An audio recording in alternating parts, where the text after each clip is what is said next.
மற்றைய மரங்கள் மலர்ந்து மலரிலே வண்டு உட்கார்ந்து மகரந்த சேர்க்கை நடந்து கனியாகி வித்து உண்டு பண்ணி வித்து பூமியில் போய் தன் இனத்தை விருத்தி செய்யும். வாழை அந்த மகரந்த சேர்க்கைக்கு ஒத்துக்கொள்ளாது, தன் திருவடியிலே இருந்து இன்னொரு வாழையை உண்டு பண்ணும். எனவே ஞானி வாழையடி வாழையென வந்த திருக்கூட்ட மரபு. அதான் வள்ளலாருடைய தைப்பூச விழா. இந்த வாழைக்கு தாய் வாழை யாரு? வள்ளலாருங்கிற வாழைக்கு தாய் வாழை மாணிக்க வாசகர். அவர் திருவடியிலேருந்து இவர் புறப்பட்டு வந்தவர். அந்த மாணிக்க வாசகரை பற்றி, திருவாசகத்தை பற்றி இன்று நாம் சிந்திக்க போகிறோம். தேவாரம், திருவாசகம். இல்ல தேவாரம் மூவர், நம்முடைய ஞானசம்பந்த பெருமான், அப்பர் பெருமான், நம்முடைய சுந்தரமூர்த்தி சுவாமிகள் மூவராலும் அருளப்பட்டது தேவாரம். அது மூணு ஒரு டைப், அது ஒரு கேட்டகிரி. இந்த திருவாசகம் முற்றிலும் மாறுபட்டது. என்ன மாறுபட்டது? பக்தி உண்டு, தொழுகை உண்டு, தோத்திரம் உண்டு, சாத்திரம் உண்டு. தேவாரத்திலையும் உண்டு, இதுலயும் உண்டு. ஆனா தேவாரத்தில் ஞானசம்பந்தரோ சுந்தரரோ அழுது அழுது அழுது பாடியதாக வரலாறு இல்லை. அவங்களுக்கெல்லாம் கடவுள் கேட்டதை கேட்ட உடனே கொடுத்தார். பணக்கார வீட்டு பிள்ளைங்க மாதிரி கேட்கறதுக்கு முன்னாடி சிவபெருமான் கொடுத்துருவார் அவங்களுக்கெல்லாம். திருநாவுக்கரசர் கொஞ்சம் அழுது இருக்கிறார். ஆனாலும் எப்படின்னு கேட்டா ரொம்ப அழ விட மாட்டார் சிவபெருமான். சரி சரி இந்தா கொடுத்துருவார். மாணிக்க வாசகர் எதையுமே கேட்க மாட்டார், அழுதுகிட்டே இருப்பார். அவருக்கு எதுவுமே வேண்டியதில்லை. கொடுத்தாலும் அழுவார், கொடுக்காட்டியும் அழுவார். வித்தியாசமான ஒரு தன்மை. ஏன்? உலகம் பிடிக்கல அவருக்கு, உலக விஷயங்கள் பிடிக்கல, இந்த பூமி வாழ்க்கை பிடிக்கல. இறைவன்கிட்ட போலாம், இறைவன்கிட்ட அடையலாம். அதுக்கு என்ன அழுதாருன்னா எனக்கு தகுதி இல்லைன்னு அழுதார். இது யாரும் அப்படி நீங்க பார்க்க முடியாது. இப்ப பல பேருக்கு என்ன நினைப்புனா, நமக்கு ரொம்ப தகுதி இருக்கு, இது கடவுளுக்கு தெரியலன்னு நினைச்சிட்டு இருக்கிறாரு. நம்ம தகுதி என்னன்னு அந்த ஆளுக்கு தெரியல. ஒரு நாள் இன்டர்வியூக்கு வர சொல்லு, அப்புறம் நான் யாருன்னு காட்டுறேன் அப்படி. இப்ப பல பேர் கடவுளுக்கு யோசனை சொல்லுவா, கேட்டிருக்கீங்களா? என்ன எப்படியாவது இந்த பதவியில நியமிச்சுடணும். கடவுளுக்கு நீ என்ன யோசனை சொல்ற? அவருக்கு தெரியாத யோசனை சொல்றா. எனக்கு எப்படியாவது அங்க அமெரிக்காவுக்கு வேலை கிடைச்சு போயிட்டா பரவாயில்ல, நீ பார்த்து ஏற்பாடு பண்ணு. யாரு? கடவுளுக்கு சொல்ற, நீ பார்த்து ஏற்பாடு பண்ணு. அப்ப என்ன அர்த்தம்? அமெரிக்காவுக்கு போக வேண்டிய ஆள் நாமலாம், அது அவருக்கு தெரியலையா? விதவிதமான யோசனை சொல்லுவா பல பேர் கடவுளுக்கு. மாணிக்க வாசகர் என்ன சொல்றார்? ஐ எம் அன்ஃபிட், நாயே தகுதி இல்லாதவர், பொய்மையே பெருக்கி பொழுதினை சொருக்கும் புழுத்தலை புலையன். இப்படி யாராவது தாழ்த்திக்குவாங்களா? புலையன், பொய் சொல்றவன், சிறுமையாளன், பொய்மையே பெருக்கி பொழுதினை சொருக்கும் புழுத்தலை புலையன். நீ யாரு? மெய்மையே ஆய சிவபதம். நீ மெய், நான் பொய். எப்படி சந்திக்க முடியும்? நாம டோட்டலி ஐ அம் அன்குவாலிஃபைட், எனக்கு தகுதியே இல்லை. இப்படி எழுதா என்ன பண்ண முடியும்? அவங்க மூணு பேர் கொஞ்சம் ரைட் ராயலா சிவபெருமான கேட்பாங்க, குடுன்னு கிளைம் பண்ணுவாங்க, ஒரு உரிமையா பேசுவாங்க. அப்படி கிடையாது, கேட்கவும் மாட்டார். சிவபெருமான் கொடுக்கறைய நான் வாங்கவும் மாட்டார். எனக்கு அதுக்கு தகுதி இல்லையே அப்படின்னு அழுதுகிட்டே இருப்பார். ஒரு பெக்யூலியர் கேரக்டர் மாணிக்கவாசன். அதனால தான் 63 நாயன்மார்ல அவர் பிக்ஸ் பண்ணல. அவர் எந்த லேயர்ல வைக்கிறதுன்னு தெரியல. மற்ற எல்லாரும் சிவபெருமான்கிட்ட போய் எனக்கு நீ குடுன்னு கேட்டு அந்த சிவனை வணங்கி அந்த சிவபெருமானுடைய தொண்டர்களாக நின்றார்கள். மாணிக்க வாசகர் தொண்டராக நிற்கவில்லை, சிவனாகவே ஆகிவிட்டார். வித்தியாசம். அதே நினைச்சு நினைச்சு நினைச்சு நினைச்சு நினைச்சு கடைசியில் என்ன ஆனார்? மாணிக்க வாசகர் சிவமாகி விட்டார். அத்வைத அனுபவம், சிவாத்வைத அனுபவம். அதனால சைவ சித்தாந்தத்தில் இவரை பொருத்த முடியாது. சைவ சித்தாந்தத்தில் இறைவனை விட்டு கீழே நிக்கிறாங்க எல்லாரும், இறைவன் தனியா நிக்கிறார். ஆனா மாணிக்க வாசகர் சிவபெருமான தனிச்சு நிறுத்தல, அழுதுகிட்டே போனார், மெர்ஜ் ஆயிட்டார் டோட்டல். நீ வேறு நான் வேறுங்கிறது இல்ல. தந்தது உந்தன்னை கொண்டது எந்தன்னை சங்கரா யார்கோலோ சதுரன். நீ ஒன்ன கொடுத்துட்டு என்ன எடுத்துட்டு போயிட்ட, இப்ப நான் யாரு? நீதான். தந்தது உந்தன்னை கொண்டது எந்தன்னை சங்கரா யார்கோலோ சதுரன். நீ இன்டெலிஜென்டா, நான் இன்டெலிஜென்டா? ஏன் மட்டமான சரக்கை வாங்கிட்டு உயர்ந்த சரக்கை எங்கிட்ட கொடுத்துட்டு போயிட்டியே? இப்படிலாம் பாடுற அனுபவ நிலை. சிவமாகவே ஆனார். இன்னொரு ஆதாரம் சொல்றேன். அவர் சிவமாகவே ஆனவர்ங்கிறதுக்கு என்ன அடையாளம்? எல்லா கோயிலையும் நீங்க போனீங்கன்னா இந்த சைவ சமய குறவர்கள்ல ஞானசம்பந்தர், நம்முடைய சுந்தரமூர்த்தி சுவாமிகள், இவளுக்கெல்லாம் திருவிழா உண்டு. ஆனா திருப்பெருந்துறையில திருவீதி உலா வருகிற அருகதை தகுதி சிவபெருமான் கோயில்ல சிவபெருமான் வர்ற மாதிரி சிவனுக்கு இல்ல, மாணிக்க வாசகருக்கு தான். மாணிக்க வாசகருக்கு தான் பூஜை, மாணிக்க வாசகர் தான் வெளியில வரார், மாணிக்க வாசகர் தான் திருவீதி உலா வரார். என்ன அர்த்தம்? மாணிக்க வாசகர் சிவமாகவே ஆகிவிட்டார். ஒரு பெரிய ஆச்சரியம் என்னன்னு கேட்டீங்கன்னா, அப்படி மாணிக்க வாசகர் சிவமாகவே ஆகிட்டதுனால அவர் வெளியிட்ட திருவாசகத்தை யார் ஆழ்ந்து படிக்கிறார்களோ அந்த திருவாசகம் அவர்களையும் சிவமாக்கி விடுகிறது. தொட்டாரை சிவமாக்கும் திருவாசகம் அப்படின்னா, தொட்டார்னு சொன்ன உடனே புத்தகத்தை வச்சுட்டு தொட்டுட்டு நான் இன்னும் சிவமாகலையே, அது எங்க தொடணும்? அந்த திருவாசகம் இதயத்தை தொடணும். எப்படி சார் திருவாசகத்தை தொட்டுட்டா எப்படி சிவமாக முடியும் அப்படின்னா, வெரி சிம்பிள். காந்தம் இருக்கு, காந்தத்தை போய் ஒரு இரும்பு தொட்டுட்டா அப்புறம் அந்த இரும்பு இரும்பா இருக்குமோ? சயின்ஸ் எல்லாருக்கும் தெரியும். காந்தத்துல போய் ஒரு இரும்பு ஒட்டிட்டா மறு வினாடி இந்த இரும்பு துண்டு காந்தம். இது காந்தம்ங்கிறதுக்கு என்ன அடையாளம்? அடுத்த இரும்பை கொண்டு போனா டப்புன்னு இழுத்துரும், இந்த துண்டு இழுத்துரும். தனிச்சு இருக்கிற போது இன்னொரு இரும்பு துண்டை இழுக்க முடியாத இந்த இரும்பு துண்டு காந்தத்தோட ஒட்டி இருக்கிற போது அது இரும்பு துண்டை இழுத்துடும்.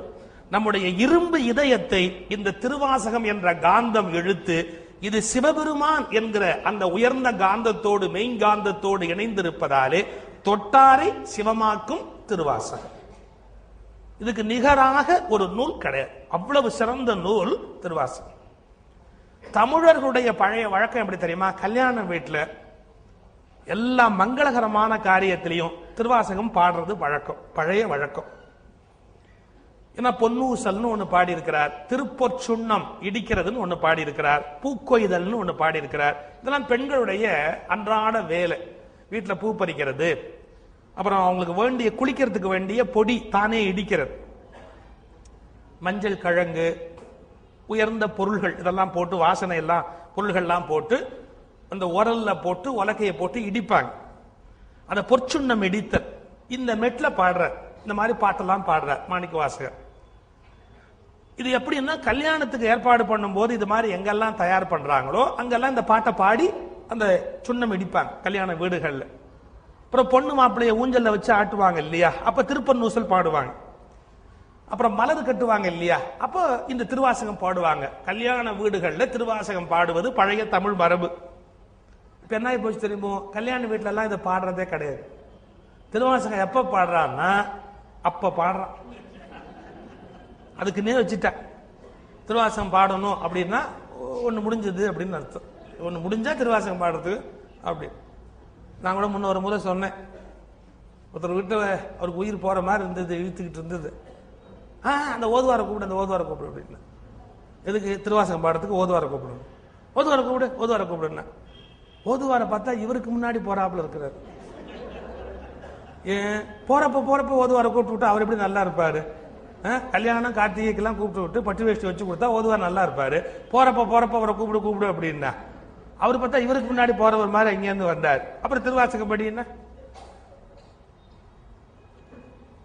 திருவாசகம் அப்படிங்கிறது திருவாசகம் எப்போதும் படிக்க வேண்டிய நூல், எல்லா காலத்திலும் படிக்க வேண்டிய இனிய நூல் திருவாசகம். அது எல்லா வகையான உண்மைகளையும் நன்மைகளையும் பெருமைகளையும் இந்த உலகத்தில் தரக்கூடிய ஒரு ஞான பொக்கிஷம் மாணிக்கவாசனுடைய திருவாசகம். அது தேன் அப்படின்னு எழுதுறார். தொல்லை இரும் பிறவி சூழும் தலை நீக்கி அல்லல் அறுத்து ஆனந்தமாக்கியது எல்லை மறுவா நெறியளிக்கும் எம் வாதவூர் கோமான் திருவாசகம் என்னும் தேன் அப்படின்னா. திருவாசகம் தேன். அது ஏன் தேனாச்சு?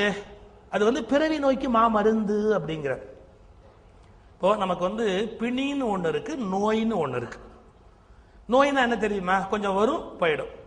நமக்கு தலைவலி காய்ச்சல் இந்த மாதிரி ஒரு மழை பனி காலத்துல ஒரு வகையான வைரஸ் இன்ஃபெக்ஷன் வரும். அதுக்குரிய மருந்து சாப்பிட்டாலும் சாப்பிடாட்டி அது இருந்துட்டு போயிடும். இருந்தாலும் டாக்டர் ஜாதகம் நல்லா இருந்தா அவருக்கு காசு கொடுத்துட்டு அப்புறமா அது போனதா அவரால் போனதா நாமளும் நினைச்சுக்குவோம், அவரும் நினைச்சுக்குவார். சரி, இதெல்லாம் நோய் வரும் போகும். பிணின்னு ஒண்ணு இருக்கு. அது என்னன்னா பிணித்தால் போகவே போகாது. பிணி. இந்த பிணி என்னன்னா பிறவி பிணி, பசிப்பிணி, இதெல்லாம் மணிமேகல்ல வருது. பசிப்பிணி மருத்துவன் அப்படின்னு யார் சாப்பாடு போடுறாங்களோ அவங்கள பசிப்பிணிக்கு மருத்துவன் வருது. அது பிணி, பிடிச்சா போவாது. இப்ப நோய் எப்படி? இப்ப தலைவலி இருக்கு, ஒரு மாத்திரையை போடுறோம், சரியா போகுது. இல்ல வயிற்றுல ஒரு வலி இருக்கு, ஆன்டாசிட் டேப்லெட்ஸோ டைஜினோ ஜெலுசிலோ எதையோ ஒன்று ஊத்துறோம், டெம்பரவரியாவது சரியா போகுது. ஒரு கரெக்டா ட்ரீட் பண்ணோம்னா கரெக்டாவே போயிடுது. ஆனா பசி அப்படிங்கிறது நோயா இருந்தா ஒரு தடவை சாப்பிட்ட உடனே போகணுமே, போகுதா? அது பிணி. அது எப்படி போறாப்புல போக திரும்ப வந்துடும். காலையில 8 மணிக்கு இந்த பிணி வரும், உடனே வெள்ளை வெள்ளையா மாத்திரையை போடுவாங்க எல்லாரும். அது என்ன மாத்திரைன்னு உங்களுக்கு தெரியும். சில பேர் வீட்டில் பெரிய பெரிய மாத்திரையா இருக்கும், சில பேர் வீட்டில் சின்ன சின்ன மாத்திரையா இருக்கும், சில பேர் வீட்டில் ரொம்ப கலை நுணுக்கத்தோட ரொம்ப சின்ன சின்ன சின்ன மாத்திரையா இருக்கும். அது அவங்களுடைய கலை நுணுக்கத்தை பொறுத்தது, கை வண்ணத்தை பொறுத்தது இல்லையா? அந்த மாத்திரையை அள்ளி போட்டுக்க வேண்டியது காலையில். அப்புறம் வெறும் மாத்திரை மட்டும் சாப்பிட்டா போறாது, மாத்திரையோட கஷாயம் ஒன்று, கருப்பு கலர்ல ஒரு கஷாயம், ஒரு பெரிய எவர் சில்வர் டம்ளர்ல ஒரு லோடு. இது போச்சு, பசி பிணி போயிடுச்சு. 8:30 மணிக்கு போயிடுச்சு, எனக்கு மருந்து மாத்திரை கொடுத்தாச்சு, போயிடுச்சு. போச்சுன்னு நினைச்சா 12:30 வந்து டான்னு உட்காந்துச்சு. இன்னும் சில பேருக்கு அது 11 குதிரை வந்துட்டு போகும். அப்போ ஒரு கஷாயம் கொடுக்கணும். சில பேர் அது ரொம்ப மோசமான பசி பிடின்னு அர்த்தம். அதுக்கு வந்து கஷாயம் 11:30 ஒரு தடவை ஊற்றணும். அதுக்கு மற்றவங்களுக்குலாம் அப்படி இல்லை, 12:30 1 மணிக்கு வரும். அப்போ வந்து கொஞ்சம் சித்த வைத்தியம், ஆயுர்வேத வைத்தியம், விதவிதமான குழம்பு கலர்ல சித்த வைத்தியம், ஆயுர்வேத வைத்தியம் அதெல்லாம் பார்க்கணும். அதுக்கெல்லாம் போட்டு 12:30 1 மணிக்கு போயிடுச்சு, அந்த பசி பிணி போயிடுச்சு. நம்ப முடியாது, 4 மணிக்கு வந்துடும். திரும்பி ராத்திரி 8:30 டக்குன்னு வந்துடும். எத்தனை தடவை விரட்டினாலும் சனியும் போவே போவாது. அதான் ஆழ்வார் சொன்னார், இந்த வயிற்றுக்கு ஒரு தூரா குழி தூர்த்து, இந்த பழத்தை ரொப்பவே முடியாது, போட்டுக்கிட்டே இருந்தாலும் பள்ளமாவே அது பாடு கொண்டா கொண்டா கொண்டா கொண்டா அப்படிங்க. நீ நிறைய பேர் பாருங்க, வீட்டுல சாப்பிடுங்களே, இப்பதான் சாப்பிட்டு பரவாயில்ல சாப்பிடு, சரி கொடுங்கட்டா சாப்பிட்டு சரி கொடுங்க. ஆமா, நீங்களும் இல்லாட்டி வருத்தப்படுவீங்க. அவன் வருத்தப்பட போறான், சாப்பிட்டுட்டு இவன் வருத்தப்பட போறான், கொடுங்க. அப்புறம் இன்னும் சில பேர் தத்துவ என்னத்த கண்ட சார், ஒண்ணுதான் மிச்சம் கொடுங்க. அப்ப அவன் ஞாபகப்படுத்துவான், நீங்க டயபெட்டிக் இல்ல, அதுக்கு மாத்திரை போட்டா சரியா போச்சு, என்ன பண்றது?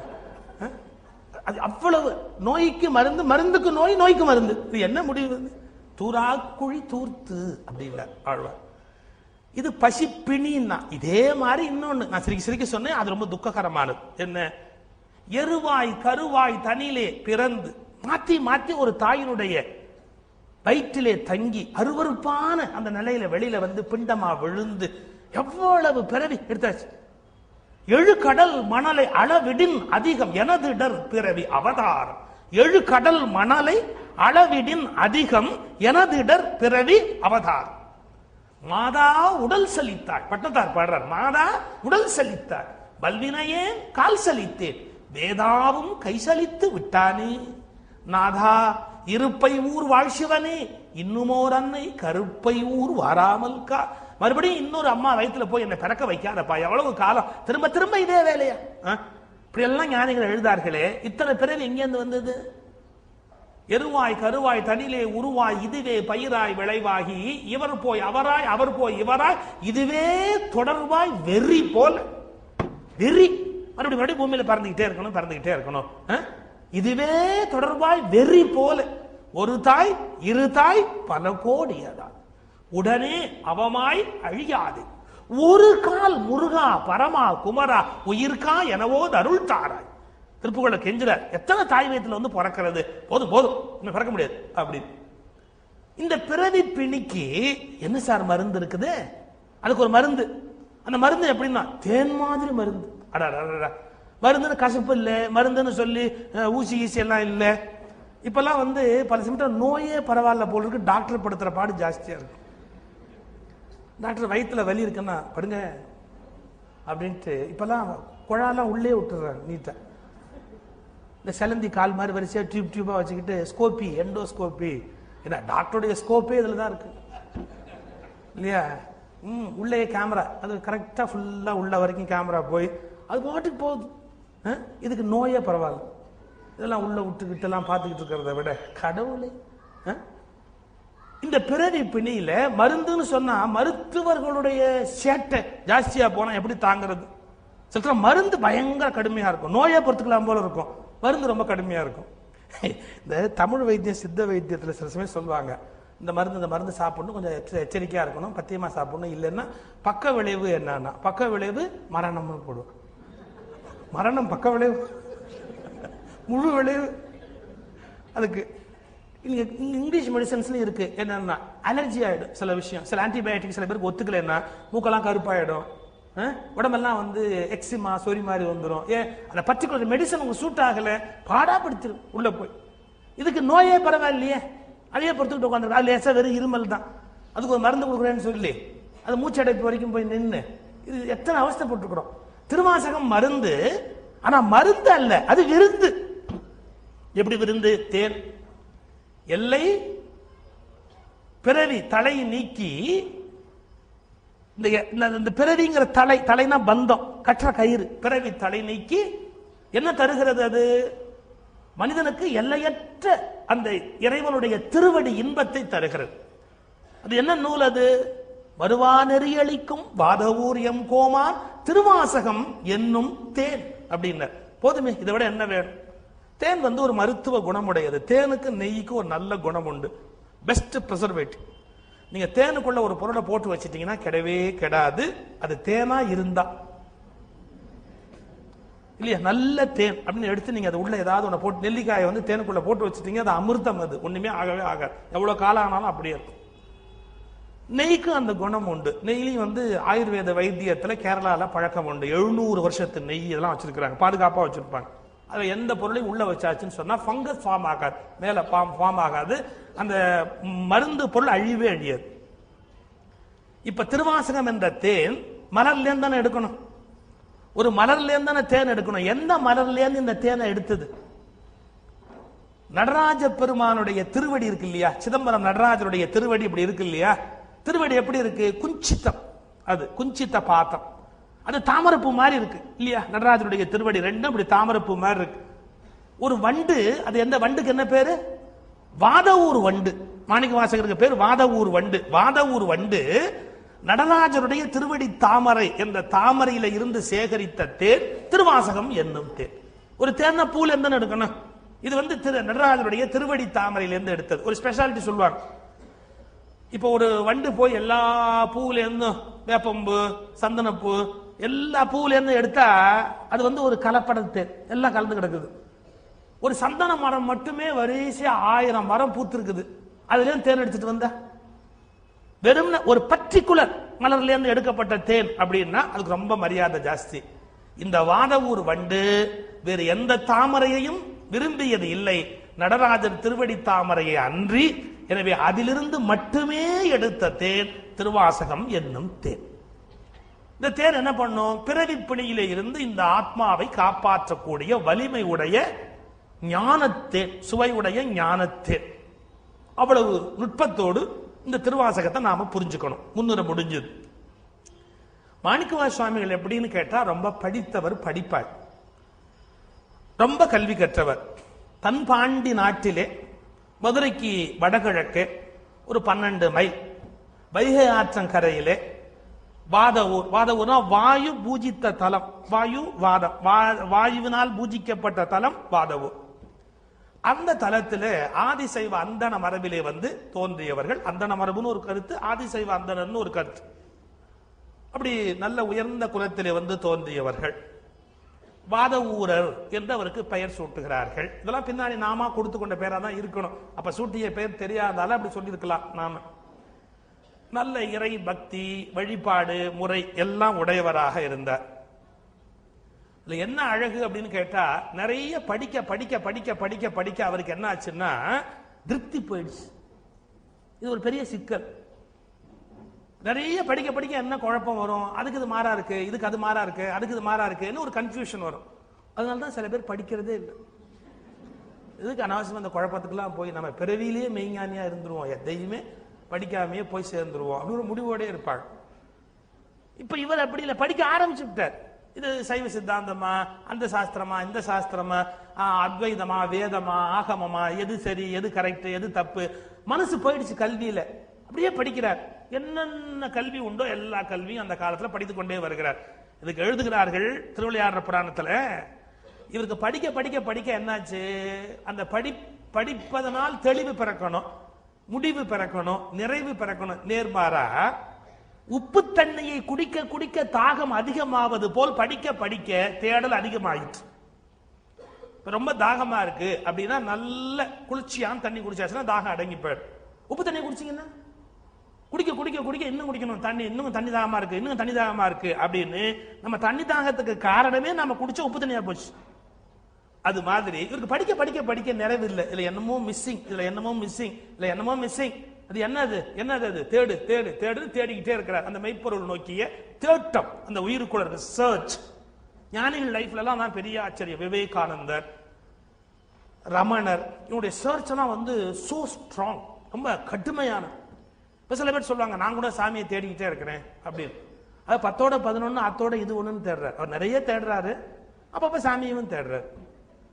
முக்தினா என்ன, மோட்சம்னா என்ன அப்படின்னு அது இவர் நிறைய வச்சிருக்கிறார். அது ஒண்ணு அஜெண்டாலே அது ஒண்ணு. அப்படி இல்லை, அதை தவிர வேற எந்த நோக்கமுமே கிடையாது. தேடுகிறார் மாணிக்கவாசகர். தேடிக்கொண்டு இருக்கிற போது, இந்த மாதிரி தேடுகிற போது அவருடைய கல்வி கேள்விகளை எல்லாம் கேள்விப்பட்ட அரசன் அரிமர்த்தன பாண்டியன் பேர்.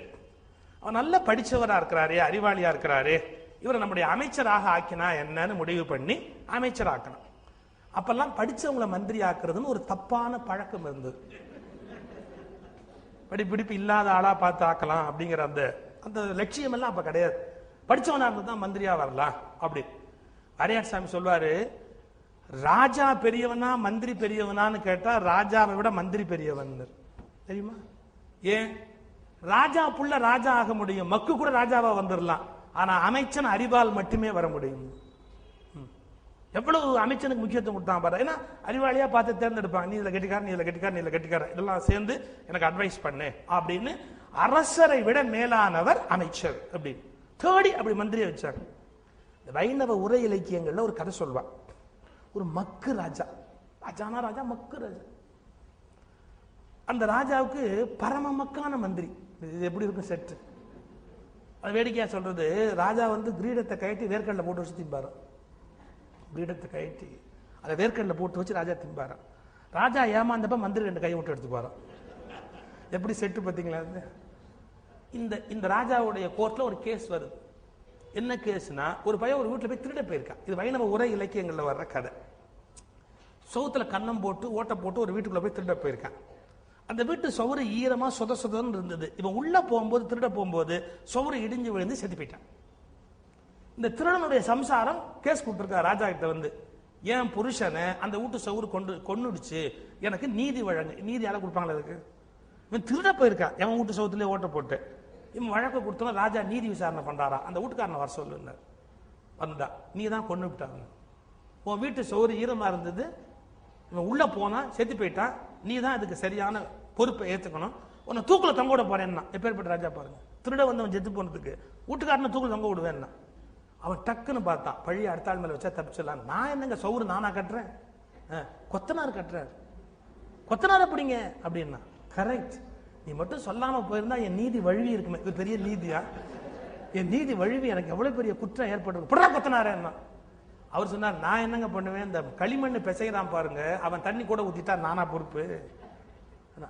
அப்ப யார குற்றம் சொல்லலாம்னா அந்த தண்ணி ஊத்தின பயிர் தான் சொல்லலாம்.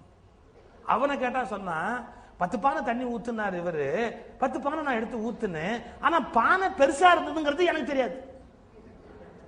அப்ப நீ என்ன பண்ணலாங்க, கோயம்னார் அப்படின்னு.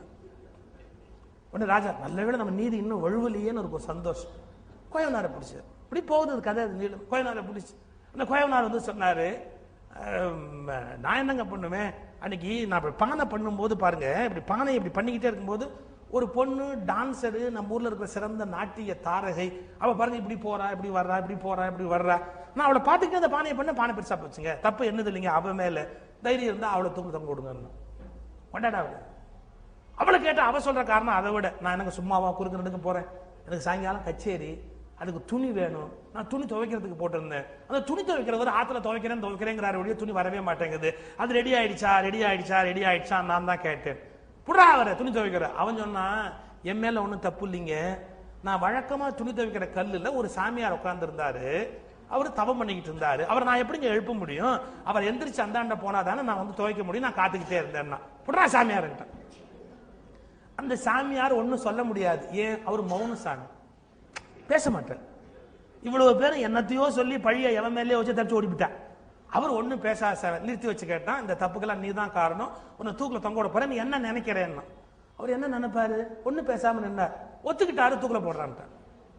எவனோ பண்ண தப்புக்கு எங்கேயோ உட்காந்து அந்த சாமியாரை பிடிச்சு போடுற தூக்கல அப்படின்ட்டான். அப்ப அந்த ஊர்ல ஒரு பையன் பார்த்தான், இப்படி ஒரு கிறுக்கு பையன் ராஜாவா இருக்கான், இவ்வளவு பெரிய ஞானி ஒருத்தர், அவரை பிடிச்சு கொண்டாந்து தூக்கில போடுறான்னு கலெக்டா பண்ணிட்டு இருக்கிறான், இவனை என்ன பண்ணா பெட்டர்னு யோசிச்சு பட்டுன்னு எந்திரிச்சான். ராஜாவை பார்த்தான், ராஜா நாளைக்கு காலையில் எத்தனை மணிக்கு தூக்கில போட போறீங்கன்னா 10:10 தூக்கில போட்டுருணும். அப்போ ஒரு உபகாரம் பண்ணுங்களேன், என்ன என்ன வந்து தூக்கில போடுங்க, 10:10க்கு என்ன தூக்கில போடுங்க, உனக்கு இந்த வழக்குக்கு சம்மந்தமே இல்லை, நான் நீதி வழுவாத ராஜா, உனக்கு எப்படி தூக்கில தொங்க போட முடியும், நீ எதுக்கு சம்மந்தமே இல்லை, அதெல்லாம் இல்லை, நாளைக்கு 10:10க்கு என்ன தூக்கில தொங்க போடுங்களேன். எதுக்கு, அதாவது நல்ல முகூர்த்தம் அது 10:10. அப்ப யாராவது தூக்கில தொங்குனா அவங்க தேவலோகத்துக்கே ராஜாவா போலாம் அப்படின்னு ஒரு சாஸ்திரத்துல படிச்சேன். ராஜா அப்படி பார்த்தான். திருப்பி சொல்லு.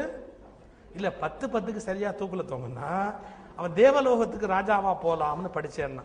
ஸ்டாப், சாமியார தூக்குல போடாதீங்க, என்ன போடுங்க. 10:10க்கு நம்மளதான் தூக்குல போடணும், வேற எவனையும் போடக்கூடாது. யார் ராஜாவே உத்தரவு போட்டா உடனே அடுத்தாப்புல அடிச்சான். அதுக்கு அடுத்த வார்த்தை, சரி பரவாயில்ல, அப்படி 10:10க்கு என்ன போடாட்டியும் பரவாயில்ல, 10:15க்கு என்ன போடுங்க. ஏன் 10:15க்கு? இல்ல 10:10க்கு போட்டா தேவலோகத்துக்கு ராஜாவாகலாம், 10:15க்கு போட்டா மந்திரி ஆயிடலாம். ஆனா ஒருவேளை நீங்க ராஜா ஆயிட்டீங்கன்னு வச்சுங்க, நான் மந்திரியா பின்னாடி வந்துன்னா வரக்கூடாது. அந்த மந்திரியை கூப்பிடு, 10:15க்கு இவனை போடுங்கடா, ஏ இவன் தான் நமக்கேத்த மந்திரி, அதனால 10:10க்கு என்ன தூக்குல போடணும், 10:15க்கு இவனை தூக்குல போடணும். நாடே திருவிழா கொண்டாடிச்சுங்க. ஒரு தெளிவில்லை, ஒரு அறிவு இல்லை, அவனுக்கு வந்து ஒரு படிப்பறிவு இல்லாத மந்திரி கூட எங்கேயாவது ஒரு நாடு உருப்பிடுமா? ஒரு நாடு உருப்பிடணும்னா தலைவன் அறிவாளியா இருக்கணும். அட தலைவன் அறிவாளியா இல்லைன்னாலும் பரவாயில்லை, சுற்றி இருக்கிற அமைச்சர்கள் படிச்சவனா, அறிவாளியா, தெளிவுடையவனா, கல்வி கேள்வியில வல்லவனா இருக்கணும். ஜாதிக்கு ஒரு மந்திரி, மாவட்டத்துக்கு ஒரு மந்திரி, எதுக்கு தான் மந்திரிங்கிற எல்லாம் கிடையாது, அறிவாளியா இருக்க மாட்டேன். மாணிக்க வாசகரை எப்படி தேர்ந்தெடுக்கிறான், ஜாதி பார்த்தா மந்திரியாக்குன்னா? படிப்பாளி, அறிவாளி, கெட்டிக்காரரு, இவரை கொண்டு வந்து நம்ம அமைச்சராக்குனா நாடு நல்லா இருக்கும் அப்படின்னு முடிவு பண்ணி வாத ஊரரை அமைச்சராக்கணும். பட்டம் கொடுக்கிறான், மிகப்பெரிய பட்டம், தென்னவன் பிரமராயன் அப்படின்னு அந்த பெருமை மிக்க பட்டங்கள் எல்லாம் வழங்கி அருமையாக அமைச்சரா சேர்த்துட்டான். இப்ப வாத ஊரர் அமைச்சராயிட்டார்.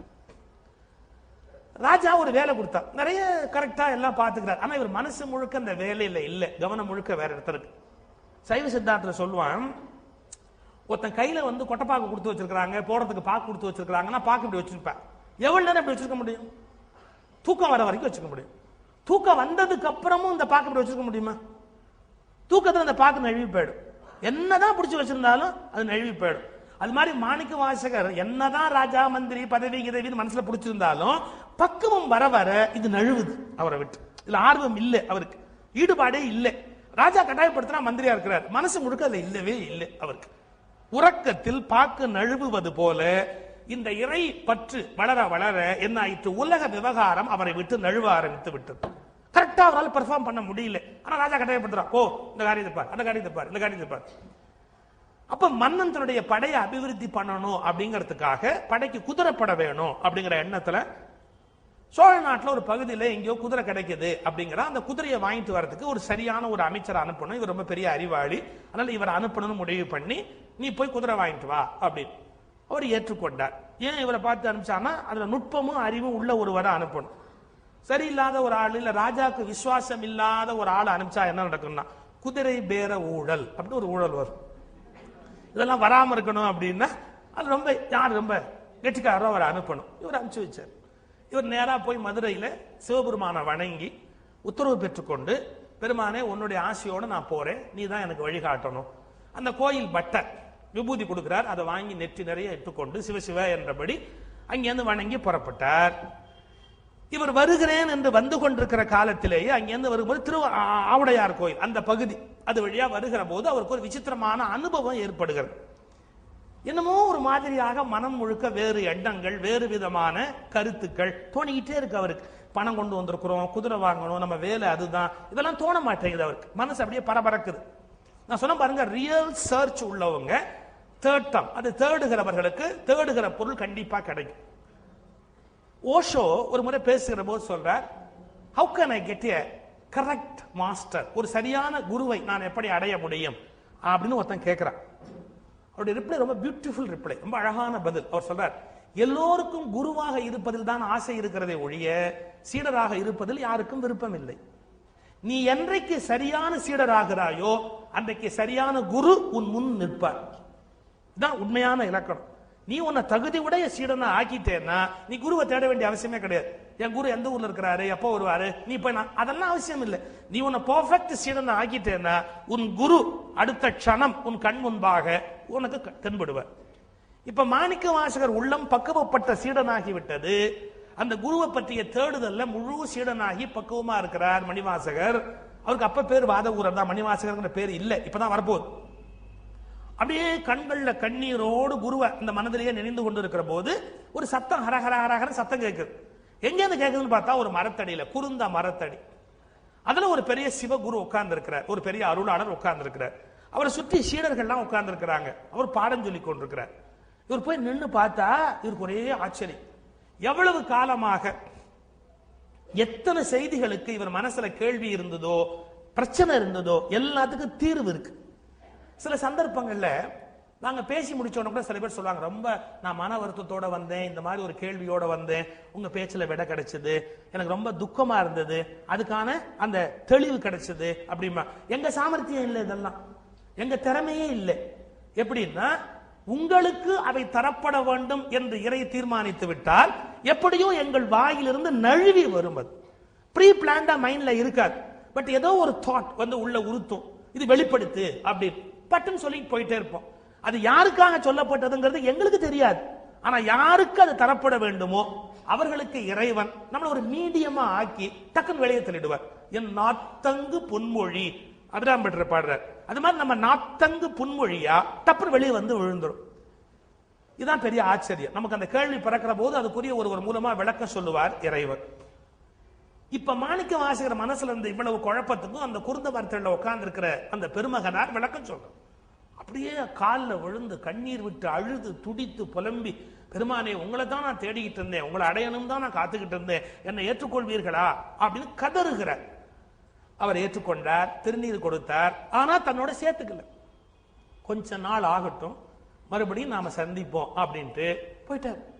எப்படி இருக்கும் அவருக்கு? தாங்க முடியாது, அழுது அலற்றுகிறார். கடைசியா ஒரு வேலை மட்டும் சொன்னார். ஒரு நாள் உலகத்தில் ஆக வேண்டிய சில காரியம் எல்லாம் இருக்கு, இந்த திருக்கோயில் கட்ட வேண்டிய வேலையெல்லாம் இருக்கு, அந்த வேலைகள்லாம் நீ செய்யி, பிறகு பார்த்துக்குவோம். அவர் ஞானத்துக்கு முக்திக்கு அவசரப்படுறார். விவேகானந்தர் முக்திக்கு அவசரப்பட்டார், ராமகிருஷ்ணர் தடுத்துட்டார். உன்னால உலகத்துக்கு நிறைய வேலை இருக்கப்பா, நீ இப்ப முக்திக்கு போக முடியாது. பிடிவாதமா உட்கார்ந்து குண்டலினியை ரைஸ் பண்ணி இந்த இடத்தை பிளந்து மேல வந்து துரியத்தை நிறுத்துறதுக்கு விவேகானந்தர் பிடிவாதம் பண்ணிக்கிட்டே இருந்தார். ராமகிருஷ்ணர் திடீர்னு வந்து ஒரு கண்ணாடி துண்டு எடுத்து நெத்தியில இந்த இடத்துல அப்படி ஒரு கோடு போட்டார். உடனே பிரஜை இங்க வந்துடும். இந்த இடத்த கீர்ன உடனே அப்படி பிரஜை வந்து முழிச்சு என்ன பண்றீங்க அப்படின்னு விவேகானந்தர். இதுக்கு மேல ஒரு குண்டலினி யாராதுன்னு போயிட்டார். தவிக்கிறார். ஏன் நான் முக்திக்கு தானே இவ்வளவு கஷ்டப்பட்டேன். ஏன்னா நீ நினைச்சா அவன் அனுப்ப முடியுமா? உன் மூலம் இந்த உலகத்தில் நடக்க வேண்டிய வேலை எவ்வளவோ இருக்கு, அதை நிறைவேற்றதுக்கு அப்புறம் தான் நீ போக முடியுமே ஒழிய அதுக்கு முன்னாடி போக முடியாதுன்னு போயிட்டார். அதுக்கப்புறம் எப்ப உட்கார்ந்தாலும் விவேகானந்தருக்கு இதுக்கு மேல ஏறல. குருநாதருடைய உத்தரவு. ராமகிருஷ்ணா மிஷன் வந்து இத்தனை ஆயிரம் பேருக்கு நல்லது பண்ண வேண்டிய பொறுப்பு அவர்கிட்ட இருக்கு. இதை விட்டுட்டு விவேகானந்தர் போறேன்னு சொன்னா ராமகிருஷ்ணர் விட்டுருவார? எத்தனை ஆயிரம் சன்னியாசிகள் ராமகிருஷ்ணா மடத்துல போய் அவங்க வாழ்க்கையை துறந்து பக்குவம் அடைஞ்சு பயின்று ஞானம் பெற்று அப்படியே போயிட்டே இருக்கிறாங்கல்ல. இத்தனை ஆயிரம் பேருக்கு வழிகாட்ட வேண்டிய ஒரு ஆளு சுயநலமா போறேன்னா விட்டுருவார? அது மாதிரி சிவபெருமான் பார்க்கிறார். வந்தவர் சிவபெருமான் தான். குருந்த மரத்தடியில் குரு வடிவாகின்னு பின்னால பாடுறார். அவர் தான் குருவா வந்திருக்கிறார். சொல்றார், உன் மூலமா வேலை இருக்கு இந்த உலகத்துல. திருவாசகம் வரணுமே, திருவாசகம் வந்தாதானே அதை படிச்சு பாடி உருகி எல்லாரும் டக்குன்னு மேல வர முடியும். அதுக்கு உலகத்துக்கு ஒரு வழி காட்டணும். அதுக்காக பார்த்தார். நீ இரு, உன் மூலமா சில வேலை இருக்கு, நீ இப்ப வர முடியாது, இரு அப்படின்ட்டு உத்தரவு கொடுத்துட்டு போயிட்டார். அழறார், துடிக்கிறார். அப்பப்ப சந்திக்கிறார். இப்ப என்னன்னா இவர் திருவாசகம் பாடும் போது அந்த குரு கேட்டுட்டு சொன்னாரா, உன் வாசகம் மணிவாசகம், நீ மாணிக்க வாசகன் அப்படின்னு ஒரு டைட்டில். மணிமணியா பாடுற, நீ மாணிக்க வாசகன். இந்த டைட்டிலையும் கொடுத்துட்டு குரு மறைஞ்சு போயிட்டார். இவர் அழுது துடித்து அடி தேடுகிறார். பெருமானே பெருமானே, நான் உன்னை பார்த்துட்டேன் அடைய முடியலையே, நான் உன்னை அடைஞ்சுட்டேன் ஆனா நெருங்க முடியலையே, உன்னை தெரிஞ்சுக்கிட்டேன் ஆனா உன்னோட சேர முடியலையே அப்படின்னு. ஆனா அவருடைய கவனம் முழுக்க எங்க இருக்கு? உத்தரவு இந்த கோயிலை கட்டணும்னு. கையில காசு இருக்கு, ஆனா குதிரை வாங்கறதுக்கு கொடுத்த காசு, ஒரு குதிரை இதெல்லாம் மறந்துட்டார், கோயில் கிட்ட ஆரம்பிச்சிட்டார். இப்ப அதுதான் பல பேர் கணக்கு செட்டில் பண்றான். கோயில் காசு எடுத்து குதிரையில விடுறான். ஒரு குதிரை காசு எடுத்து கோயில விட்டார்ல, இப்ப கணக்கு செட்டில் பண்றான் பல பேர். கோயில் காசு எடுத்து குதிரையில விட்டுட்டு இருக்கிறான். எங்க ஊர்ல ரிவர்ஸ் கணக்கு செட்டில் ஆகுது. என்ன பண்ண முடியும்? குதிரைக்கு கொடுத்த காசுன்னு மறந்து போச்சு. இது கவர்மெண்ட் காசு, அரசு வேற வேலையா கொடுத்தது, நாம இதுல கோயில் கட்டப்படாது தோணல அவருக்கு. எல்லாம் தான் நழுவிருச்சு, உலக பிடிப்பு நழுவிருச்சு. பெருசா திருப்பணி பண்ணி கோயில் கட்டிக்கிட்டு இருக்காரு. அவர் பாட்டு கட்டுற திருப்பெருந்துறை பெரிய கோயில் கட்டிக்கிட்டே இருக்கு, அது பாட்டு உண்டாகிட்டே இருக்கு. இப்போ இறைவன் இவரை ஆட்கொண்டுட்டார். இப்ப சோதனை வைக்கிறார் பாருங்க. என்ன அதுக்கப்புறம் கண்ணில் ஆப்புள்ள. இதுக்கு நடுவில் ராஜாக்கு நியூஸ் போச்சு, குதிரை வரலீங்க, வேற வேலை நடந்துகிட்டு இருக்குது அப்படின்னு. மாணிக்கவாசன் அப்படிப்பட்ட ஆள் இல்லையேப்பா அப்படின்னு ஒற்றர்கள் மூலமா தெரிஞ்சுக்கிட்டு, சரி இப்ப கேளு, குதிரை என்னாச்சு நான் கேட்டேன்னு கேளு போ அப்படி உத்தரவு. குதிரை என்னாச்சு இப்ப கேளு. இவர் என்ன பதில் சொல்ல முடியும்? பட்டுன்னு ஒரு வார்த்தை சொன்னார், ஆவணி மூலத்தை குதிரை வரும் போ அப்படின்ட்டு. ஏதோ ஒண்ணு சொல்லணும், உள்ள இருந்து ஒரு வார்த்தை, ஆவணி மூலத்தை குதிரை வரும் போ, சிவபெருமான் சொல்லிவிட்டார் ஒரு பாட்டு. அவங்களும் ஒன்று சொல்லிட்டான். இவன் நம்புறான் ராஜா, என்ன இருந்தாலும் அவர் வாக்கு பொய்யா இருக்காது, அது வந்துடும் அப்படின்ற கணக்குல இருக்கிறான். நெருங்கிக்கிட்டே இருக்குன்னு குதிரை வரல. போய் கேள்ட, நாள் நெருங்கிடுச்சுன்னு குதிரை வரல. குதிரை வரணும்னா டெஸ்பேச் ஆயிருக்கணும்ல. அது எங்க இருந்தாலும் டெஸ்பேச் ஆனாதானே இங்க வந்து ரிசீவ் பண்றதுக்கு. அது எங்க இருந்தா டெஸ்பேச் ஆயிருக்கும் போது அதை கண்டுபிடிக்கிறான்னா எங்க இருந்தா ஆவல. போய் இழுத்துட்டு வாடா ராஜா, இல்லையா இழுத்துட்டு வாடா. வந்தாச்சு. அப்போ அதே தான் சொல்றாரு, அவனை முடித்த குதிரை வரும், அவனை முடித்த குதிரை வரும், அவனை முடித்த குதிரை வரும். ராஜா பார்த்தான், எந்த பெரிய பம்பா இருக்கு, வரும் வருங்கிறார் வரமாட்டேங்குது அப்படின்ட்டு பிடிச்சி உள்ள வைட்டான். யாராலும் தப்பு தப்பு தானே, பிடிச்சி உள்ள வை. சிறைச்சாலையில் ஞானிகளுக்கு எவ்வளவு சோதனை வருது பாருங்க. இப்ப நீங்க எல்லாம் சின்ன துயரம் வந்தா கடவுளை நாம நீங்க நான் சொல்லணும், நாம எல்லாம் என்ன பேச்சு பேச, உனக்கு கண்ணே இல்லை, ஊரை வலிச்சு வலையில போறவனெல்லாம் நீ காப்பாத்துற, எவனவனோ என்னெல்லாமோ பாவம் பண்றான், அவனை எல்லாம் நீ நல்லா வச்சிருக்கிற, நான் கோயில் கோயிலா சுத்தி சுத்தி வர, என்ன மட்டும் இந்த பாடுபடுத்துறிய, கோயிலே சுத்தாத பையன்லாம் சௌக்கியமா இருக்கிறேன், கோயில் அலையிற நான் பைத்தியமா தெருவா அலைஞ்சிக்கிட்டு இருக்கிறேன், உனக்கு கண்ணு இல்லை, மனசு இல்லை, என் மேல அன்பு இல்லை, அக்கறை, என்ன திட்டுறோம். மாணிக்கவாசர் ஒண்ணுமே திட்டல. இதான் ஞானிக்கு நமக்கு வித்தியாசம். ஞானி கடவுள் எது கொடுத்தாலும் அதை பிரசாத புத்தியாக ஏற்றுக்கொள்ளுகிறது. ரொம்ப இம்பார்ட்டன்ட் சார். இப்போ கோயில பிரசாதம் கொடுக்குறாங்க, பிரசாதத்தை மறுக்கவோ அல்லது விமர்சிக்கவோ அல்லது எதிர்க்கவோ எதுக்குமே நமக்கு ரைட் கிடையாது. இப்போ நம்ம அர்ச்சனைக்கு ஒரு கொடுக்கணும்னு வச்சுங்க, அர்ச்சனையை நம்ம கொடுக்கும்போது வேற மாறி போயிட்டு அக்செப்ட் பண்ணணும். அப்படியே என்ன கொடுக்குறாங்களோ அக்செப்ட் பண்ணணும். ஏன் அது பிரசாதம், கோயில் பிரசாதம். தயானந்த சரஸ்வதி சுவாமி சொல்வார், பிரசாத புத்தி வேணும் லைஃப்ல. என்ன பிரசாத புத்தி? உங்களுக்கு கஷ்டம் கொடுத்தாலோ, கல்யாணம் கொடுத்தாலோ, இன்பம் கொடுத்தாலோ, துக்கம் கொடுத்தாலோ அக்செப்ட் இட். ஏன்? கடவுள் கொடுத்தார், அது பிரசாதம். பிரசாதத்துல போய் ஃபைட் பண்ணலாமா? அவன் பொங்கல்ல 3 முந்திரி பருப்பு இருக்குது, ஏன் பொங்கல்ல ஒன்னே ஒண்ணு தானே இருக்குது, அப்ப நான் மட்டும் என்ன தாழ்ந்து போயிட்டேனா இந்த கோயில்ல அப்படின்னு கேட்டா எவ்வளவு சிறுபிள்ளைத்தனமான பேச்சு. இப்ப கோயில அர்ச்சனை பிரசாதம் கொடுத்தா கூட சில பேர் இந்த தேங்காய் என்னது இல்லைங்க, அந்த தேங்காய் அதுதான் என்னோட. இப்ப அவர் எடுத்துன்னு போயிட்டாரு, என்ன பண்றது? அவர் கொண்டு போயிட்டாரு, அதை வாங்கி கொடுங்கிறார். குறுக்களை பார்த்து அதை வாங்கி கொடுங்க அப்படின்னு. குறுக்கள் வேணும்னா கொடுத்தாரு. அந்த அர்ச்சனை ஆன போது அந்த காய் அவருக்கு மாறிடுச்சு, இவருக்கு அந்த காய் மாறிடுச்சு. ஏன் நமக்கு என்ன தெரியும்? ஒருவேளை இப்படி முடிவு இருக்கலாம், இவருக்கு கொலஸ்ட்ரால் ஆகாது, அதுக்காக முத்தின காயை அவர்கிட்ட கொடுத்து விட்டுட்டு கடவுள் இவனுக்கு நல்ல இடமான காயா கொடுத்தார், கொலஸ்ட்ரால் வேண்டாமே. இந்த கிறுக்கு போய் அதை கொண்டானா இவன் கொலஸ்ட்ராலே சாவணும்ன்ற ஐடியாவோடய கேட்டா சுவாமி மாத்திரதில் அக்செப்ட் பண்ணணும். என்ன கொடுக்கிறாரோ லைஃப்ல இறைவன் என்ன கொடுக்கிறாரோ அதை அக்செப்ட் பண்ணிக்கிறதுக்கு பிரசாத புத்தி அப்படின்னு பேர் லைஃப்ல. இவர் அந்த கேட்டகரி. என்ன ஜெயில் கொடுத்தியா ரொம்ப சந்தோஷம், சாப்பாடு கொடுத்தியா ரொம்ப சந்தோஷம், ஒண்ணுமே கொடுக்கலையா ரொம்ப ரொம்ப சந்தோஷம். என்ன சந்தோஷம் தான். நீ ஆனந்த கூத்தன், உன்னை ஃபாலோ பண்றனா எப்போதும் ஆனந்த கூத்தன், மகிழ்ச்சியா டான்ஸ் ஆகிட்டு உட்காந்துக்கிறதா ஏன் வேலையும் விடு. இப்போ சிவபெருமான் பார்த்தார், போதும் நம்ம இதுக்கப்புறமா டார்ச்சர் பண்ணக்கூடாது, ஒரு லெவல் ஒரு முடிவு கொண்டு வரும், முடிவு பண்ணிட்டார். என்ன? காட்டுல இருக்கிற நரியெல்லாம் பிடிச்சார், எல்லாத்தையும் குதிரையா ஆகுங்க. வாரியார் சாமி தான் ரொம்ப அழகா சொல்வார், ஏன் நரிய போய் ஆக்கணும், வேற உருவத்துல ஒண்ணுமே ஆப்பிடலையா அவருக்கு, எல்லாத்தையும் விட்டுட்டு நரிய போய் ஏன் பிடிச்சாருன்னு. வாரியார் சாமியோட இன்டெலிஜென்ஸ் பாருங்க. சர்க்கஸ்ல எல்லா மிருகத்தையும் வச்சு வித்தை காட்டுவான், நரி மட்டும் வச்சு காட்ட மாட்டான். இந்த யானை, புலி, சிங்கம் எல்லாத்தையும் ட்ரெயின் பண்ணி காட்டுவான். நரிய காட்ட மாட்டான். ஏன் தெரியுங்களா? நரி சொன்னதே கேட்காது. டிசோபீடியன்ட் அப்படின்னு கேட்டா நரிக்கு ரொம்ப மோசம். எவ்வளவு காலம் நீங்க ட்ரைனிங் கொடுத்தாலும் அது உங்களுக்கு டிமிக்கி கொடுத்து தான் வரும். நீங்க சொன்னதை கேட்கவே கேட்காது. நரிக்கு அடுத்தாப்புல வீட்டுல வளர்க்குற விலங்குல பூனைக்கு இதே குணம் உண்டு. நீங்க என்ன ட்ரெயின் பண்ணாலும் பூனை உங்களை ஏமாத்தி தான் மறு வேலை பார்க்கும். நான் எப்படி இல்லை, வெரி ஒபீடியன்ட். நீங்க அடிச்சா கூட கேட்டுட்டு பேசாம உட்காந்துருக்கோம். இதுக்கான குணம் கிடையாது, பூனைக்கு கிடையாது, அது மாதிரி நரிக்கு கிடையாது. அதான் கேட்டார் வாரியா, சர்க்கஸ்ல ஏன்டா நரி இல்ல அப்படின்ட்டு. அப்புறம் சொல்வார், அதை ட்ரெயின் பண்ணவே முடியாது, பணிஞ்சு வராது. கடவுள் பார்த்தாரா, என்ன நாம கடவுளா இருந்துகிட்டு அதை பண்ணலன்னா தப்பா போயிடும், நாம பண்ணுவோம் அப்படின்னு நரியெல்லாம் குதிரையாக்கி ட்ரைனிங் கொடுத்து கூட்டு வந்தார். யாரும் செய்யாத காரியம் செய்யணும் அப்படின்னு நிறைய குதிரையாக்கி பரியாக்கி, நரியை பரியாக்குவானே, இதெல்லாம் திருவாசகத்திலே ரெஃபரன்ஸ் வருது. நிறைய பரியாக்கி அங்கிருந்து சுவாமி அழைத்து கொண்டு வந்தார். குதிரைக்காரனா உள்ள வராரு பாருங்க. அதுக்குள்ள உடனே தெரிஞ்சு போய் மாணிக்கவாசர் ரிலீஸ் பண்ணிட்டார். ராஜ் வரார், அந்த குதிரை வீரனா வரார். எப்பவும் மதுரை மீனாட்சி அம்மன் கோயில் திருவிழா நல்லா இருக்கும். குதிரை சேவகனாக சிவபெருமான் வருகிற அழகு. மரபு வியாபார மரபு நடந்தது. வியாபாரம் எப்படின்னா கயிறு மாற்றுதல்னு பேர். குதிரையோட கயிறை பிடிச்சி யார் எஜமானோ கொடுத்தாச்சுன்னா இந்த கயிறு மாத்துறதுக்கு அப்புறம் என்ன நடந்தாலும் வாங்கினவன் தான் பொறுப்பு. அதுக்கு முன்னாடி எல்லாம் செக்அப் பண்ணிக்கலாம். ஆனா கயிறு மாத்தியாச்சு அப்படின்னா இனிமே வாங்கினவன் தான். டெஸ்பேச் ஆயாச்சு, குட்ஸ் இன் குட் கண்டிஷன் அப்படின்னு கையெழுத்து கீழே போட்டாச்சு, இனிமே உடஞ்சா நீ தான் பொறுப்பு இல்லையா? கொடுத்துட்டு திரும்பும் போது உடஞ்சா கூட அவன் பொறுப்பு இல்லை, இவன் தான் பொறுப்பு. இனிமே கயிறு மாத்திட்டார். இப்பெல்லாம் வியாபாரத்துல கயிறு மாத்துறது இல்ல, கயிறு திரிக்கிறது ரொம்ப அட்வான்ஸ் ஸ்டேஜ். அப்ப கயிறு மாத்துறது. குதிரை கயிறு கொடுத்தா இவன் மன்னன் அந்த குதிரை சேவகன் பர்சனாலிட்டிலே தகைச்சு போய் நிக்கிறான். ஏன் அப்படிப்பட்ட பர்சனாலிட்டி? யார் வந்திருக்கிறா?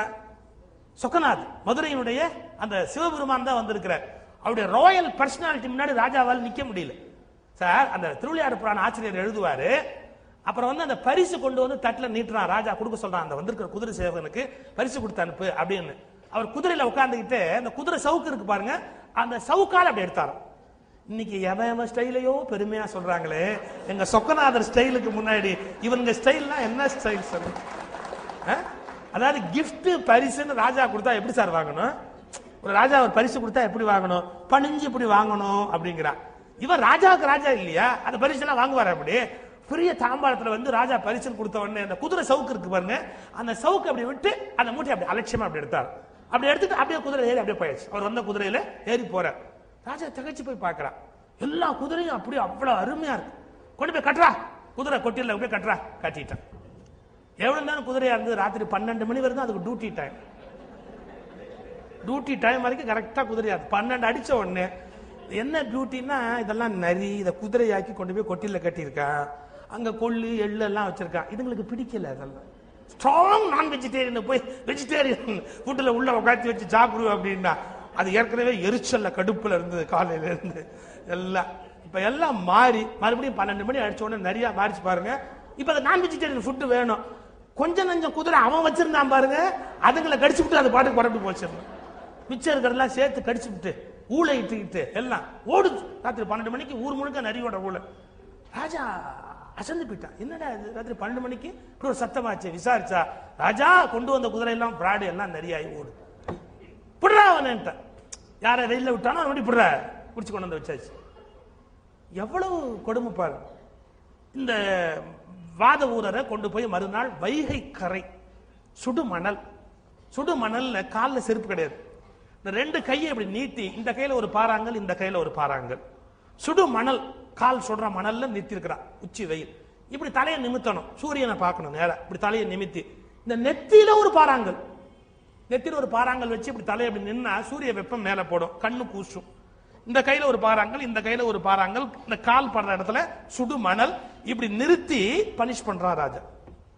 நீ அரசாங்க சொத்தை கொள்ளையடிச்சுட்டேன்.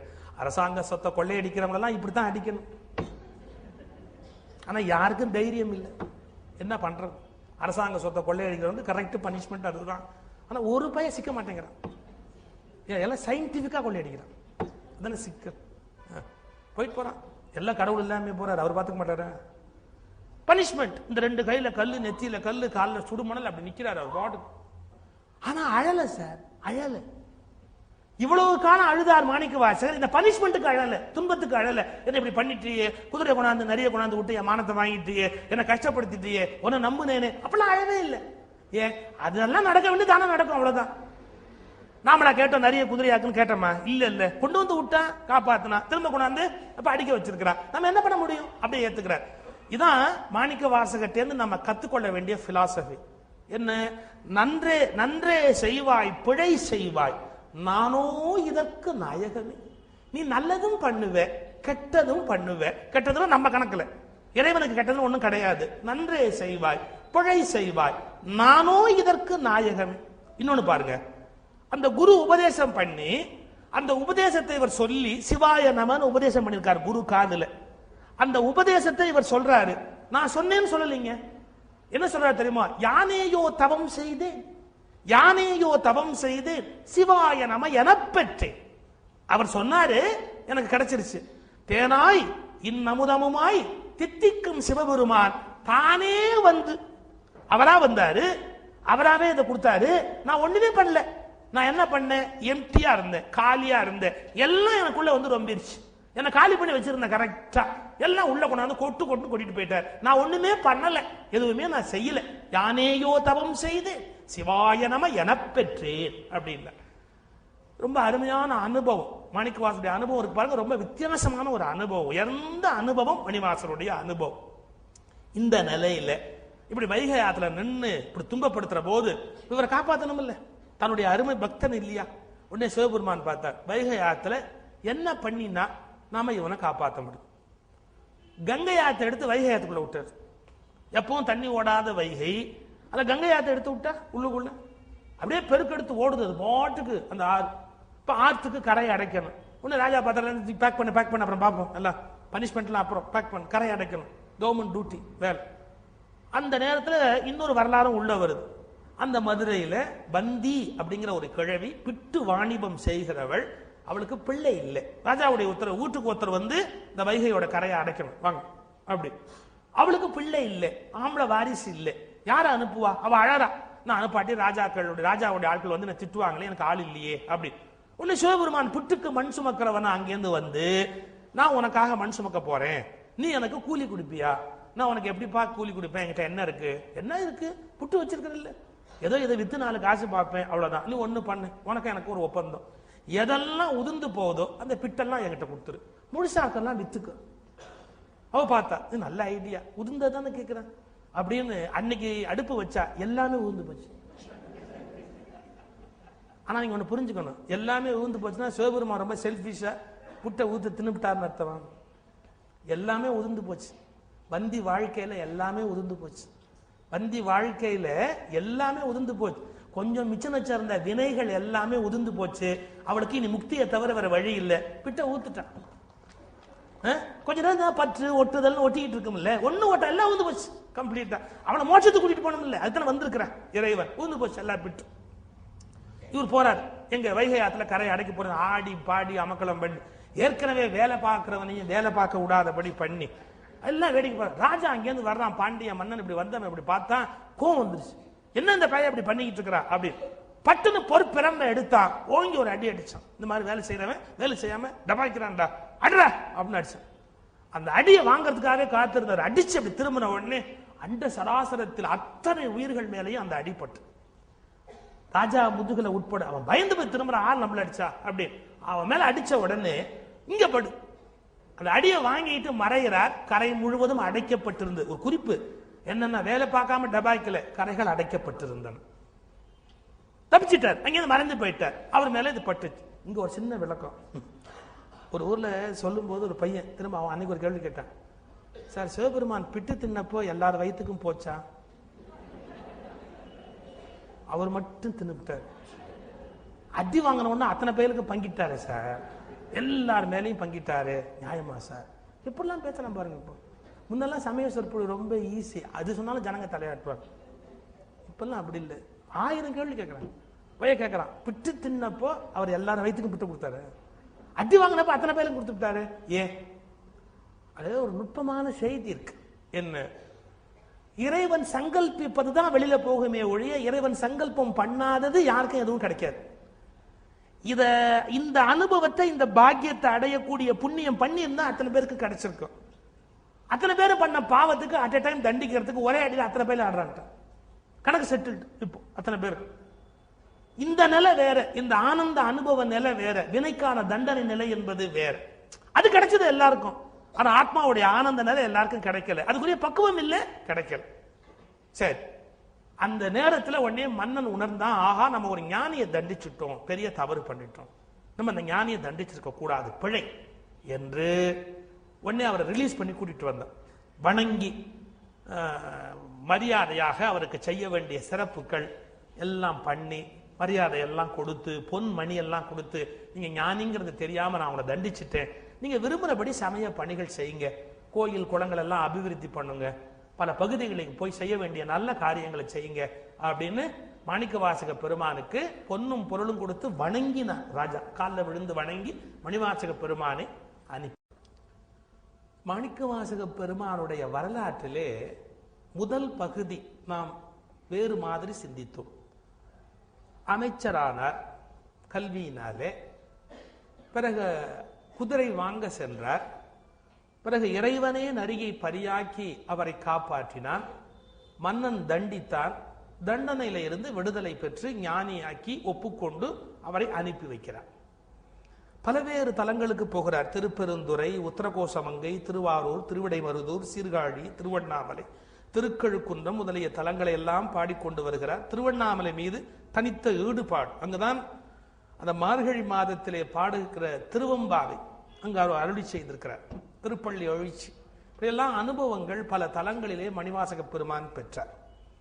இறுதியாக சிதம்பரம் தில்லைக்கூத்தனுடைய திருத்தலத்துக்கு வந்து சேர்கிறார்.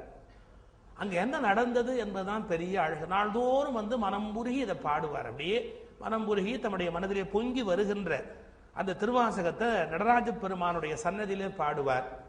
அப்போது நடராஜ பெருமானே ஒரு அந்தண வடிவத்திலே வந்து நின்று இவரை சொல்ல சொல்லி எழுதி கொண்டார், படியெடுத்து கொண்டார். பாடலை பாதுகாக்க வேண்டும் என்று படியெடுத்து கொண்டு, அது எப்படி வெளிப்பட்டது என்றால், பிறகு அந்த தில்லை திருக்கோயிலுடைய அந்த படியில பெருமானே படியெடுத்து கொண்ட நூல் என்ற குறிப்போடு அது எழுதி வைக்கப்பட்டது. அதான் அந்த நூலுக்கு இருக்கிற தனித்த சிறப்பு. அதான் என்ன சொல்வார்கள், கீதை கூட பகவான் சொல்ல மனிதன் கேட்ட நூல், திருவாசகம் மனிதன் சொல்ல பகவான் விரும்பி கேட்ட நூல். அப்படி ஆர்வத்தோடு கேட்கப்பட்ட அருமையான ஒரு நூல் இந்த நூல். ஒரு இலக்கணம் சொல்வார்கள், குறள் மனிதன் மனிதனுக்கு சொன்னது, கீதை பகவான் மனிதனுக்கு சொன்னது, திருவாசகம் மனிதன் இறைவனுக்கு சொன்னது. அப்படிப்பட்ட பெருமைக்குரிய ஒரு அழகான நூல் இந்த திருவாசகம். மாணிக்க வாசகன் சொல்ல அழகிய திருச்சிற்றம்பலம் உடையான் எழுதியது. அழகிய திருச்சிற்றம்பலம் உடையான் நடராஜன், சிற்றம்பலத்தை உடையவர், எழுதியது என்று கைச்சாற்று இட்டு அந்த கோயில் படியில வைத்திருக்கிறார்.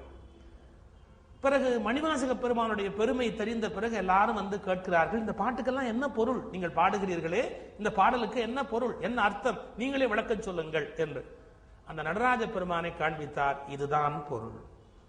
வேற என்ன பொருள் சொல்ல முடியும்? நாம விளக்கங்கள் எல்லாம் சொல்லலாம், அதெல்லாம் அறிவின் சாமர்த்தியங்கள்.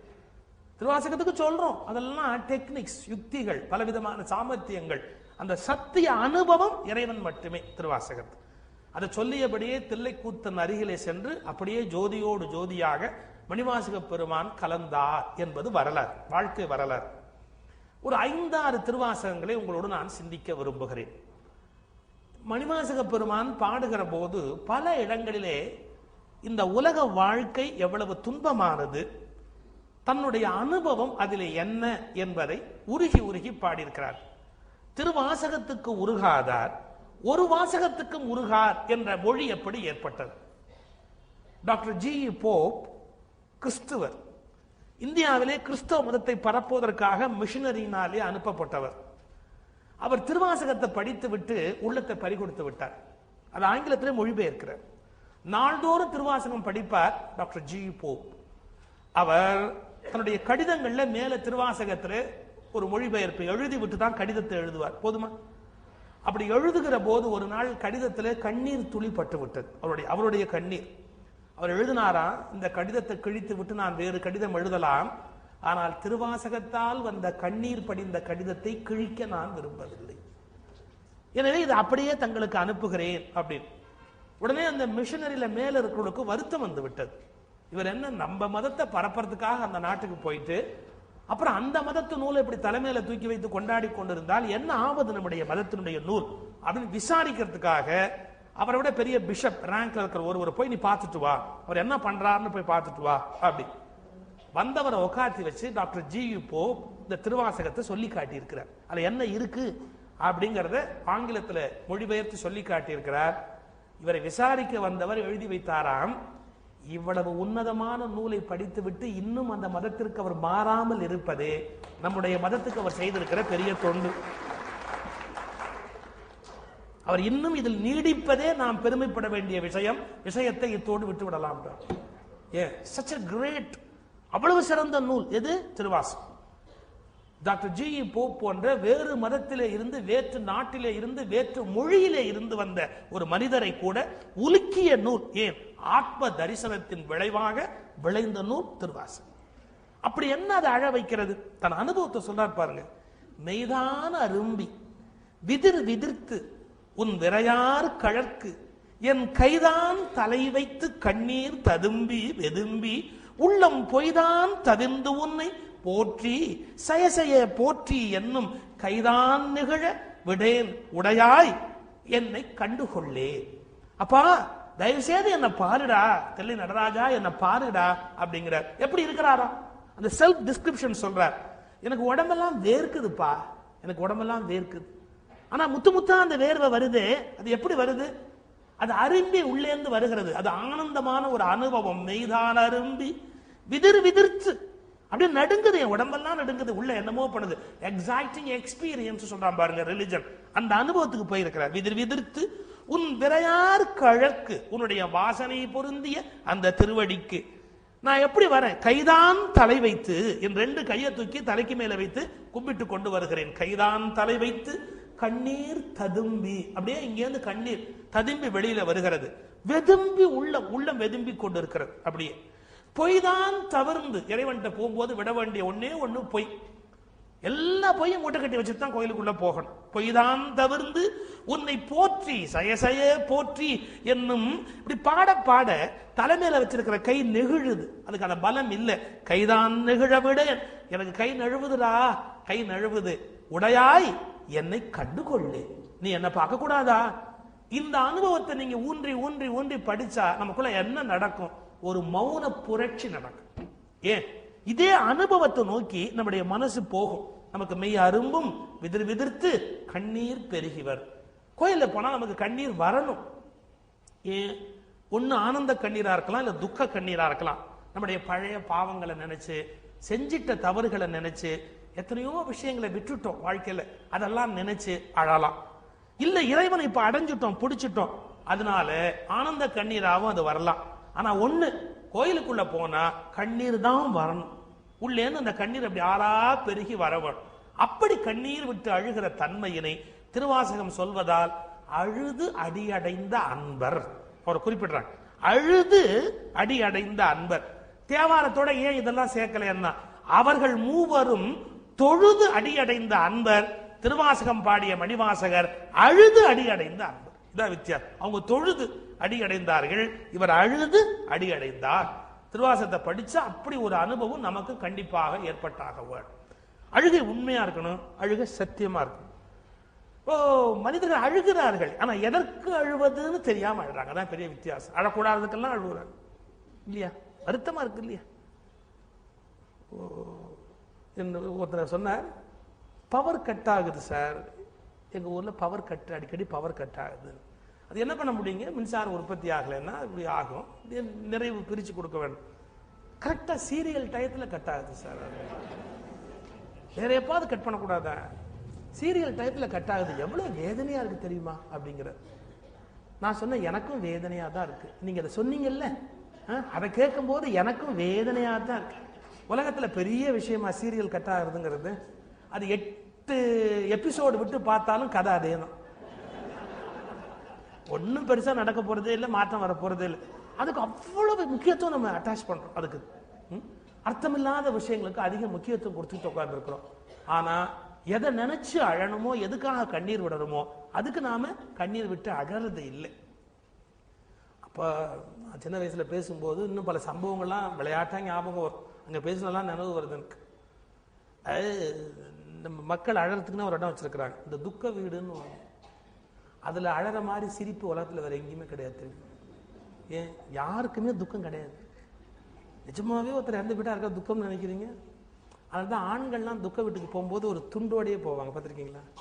ஏன் இதை வாயில மூடிட்டா சிரிக்கிறானா அழறானான்னு தெரியாது,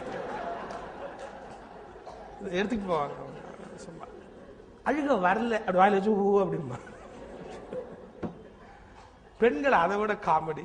ஐயோ, கிராமங்கள்லாம் போய் பார்த்தா பெரிய எல்லா காமெடி இப்படி எல்லாம் செட்டு சேர்ந்துக்கிட்டு அழுவாங்க.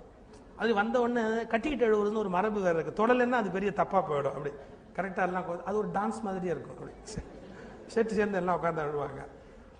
அழுது பார்த்தீங்கன்னா ஒரு 5 நிமிஷம் அழுதுட்டு அழுகிய நிறுத்திட்டு, நீ என்ன சினிமா பார்த்த, அவன் என்னன்னா அவன் எங்க போனா, இதெல்லாம் பேசிட்டு மறுபடியும் ஒரு ஆள் வந்து ஓ கரெக்டா மறுபடியும் ஆரம்பிப்பான். ரொம்ப ஆச்சரியமா இருக்கும். இவங்க என்ன அழுகுறாங்க, பேசுறாங்க, திரும்ப அழுகுறாங்க, திரும்ப பேசுறாங்கன்னு. சார் ஷவாலிய சிவாஜி கணேசன் எல்லாம் இவங்க தோத்து போகணும் சார். என்ன நடிப்பு, என்ன நடிப்பு. அட்டே அப்பா, அழுகையும் இல்லை துக்கம். ஒரு ஊர்ல ஒரு அம்மா அழுதுகிட்டு இருந்தா, அழுதுகிட்டு இருக்கும் போதே வந்து டெட் பாடி எடுத்துட்டு போயிட்டான். லேட்டா ஒரு அம்மா வந்துட்டான். அவ இவளை பார்த்து கேட்டா, அக்கா ஆசை தீர அழுகலாம்னு வந்து அதுக்குள்ள கொண்டு போயிட்டார்கள், இவங்களுக்கு என்ன கொல்ல போகுதுன்னு கொண்டு போயிட்டான். அதுக்கு அவ சொன்னா, அது கிடக்குது போ, ஊர் உலகத்துல இது ஒண்ணுதானே, நாளைக்கே ஒண்ணு விழாதான், நாளைக்கே ஒண்ணு விழாத. அவ சொன்னா, அக்கா என்னமோ ஒன்னதான் நம்பி இருக்கேன்.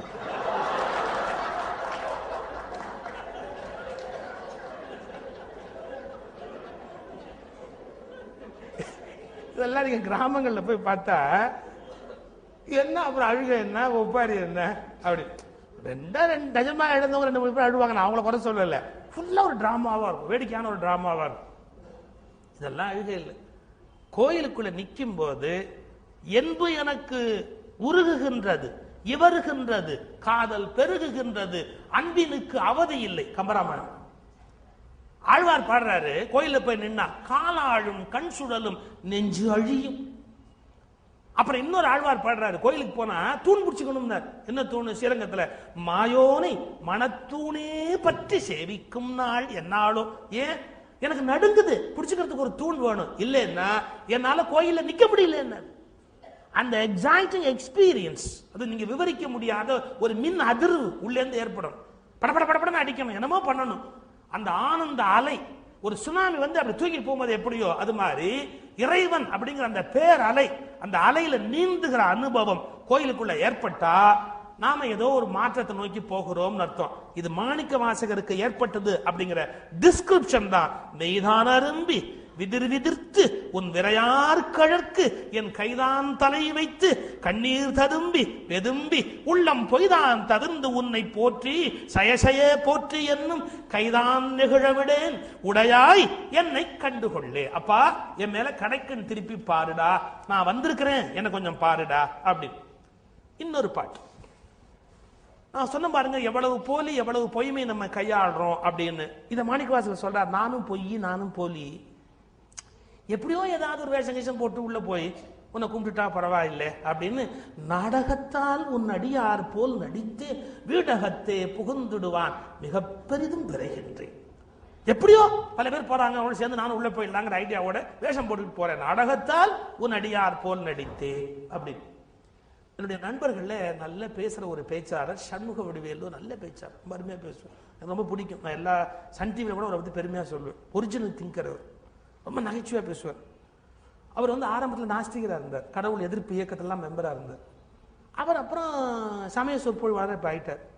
என்னையா எப்படியா மாறினேன்னு கேட்டேன். அவர் சொன்னார் பாருங்க ஒரு சம்பவம், கல்யாணம் ஆகிற வரைக்கும் நான் அப்படித்தான் இருந்தேன், கோயிலுக்கும் போக மாட்டேன், கோயிலுக்கு போகிறவனையும் போக விட மாட்டேன், அப்படித்தான் இருந்தேன். கல்யாணம் ஆகி ஒரு வாரம் ஆனதுக்கப்புறம் என் மனைவி மெதுவாக கேட்டா, நீங்கள் கோயிலுக்கெல்லாம் போக மாட்டீங்களா அப்படின்னு. நான் போக மாட்டேன் அப்படின்னு. நான் போவேனே அப்படின்னா. இப்போ பிரச்சனை ஆரம்பமாகி போச்சு. அனாவசியமா அவளோட நம்ம வம்பு வளர்த்தனா வீடு சரியா இருக்காது. நீ போறதா நீ போய்க்க, என்ன கூப்பிடாது அப்படின்னு. ஓ சரிங்கக்கா போகாரு. திடீர்னு ஒரு வாரம் கழிச்சு ஒய்ஃப் வந்து சொன்னாங்களா, என்னங்க இது கோயிலுக்கு போகும்போது இந்த சின்ன பசங்க ஊர்ல இருக்கலாம், சைக்கிளை குறுக்க கொண்டாந்து மேலே ஓட்டிட்டு போறேன், ஒரு போய் லேசா அப்படி இடிச்சு விட்டான், எவ்வளவு கஷ்டமா இருக்கும். உடனே இவர் யார் இடிச்சா, இதெல்லாம் எது புருஷன் கூட வந்தா யாரை கட்ட கூடுவாங்க, நீ வரல, அவன் வந்து இந்த மாதிரி விளையாடுறான். இப்போ அதுக்கு நான் கோயிலுக்கு வருவேண்ணா. அந்த அம்மா ரொம்ப சாமர்த்தியமானவங்க. உங்களை யார் கோயிலுக்கு வர சொன்னா? வாசம் வரைக்கும் வாங்க.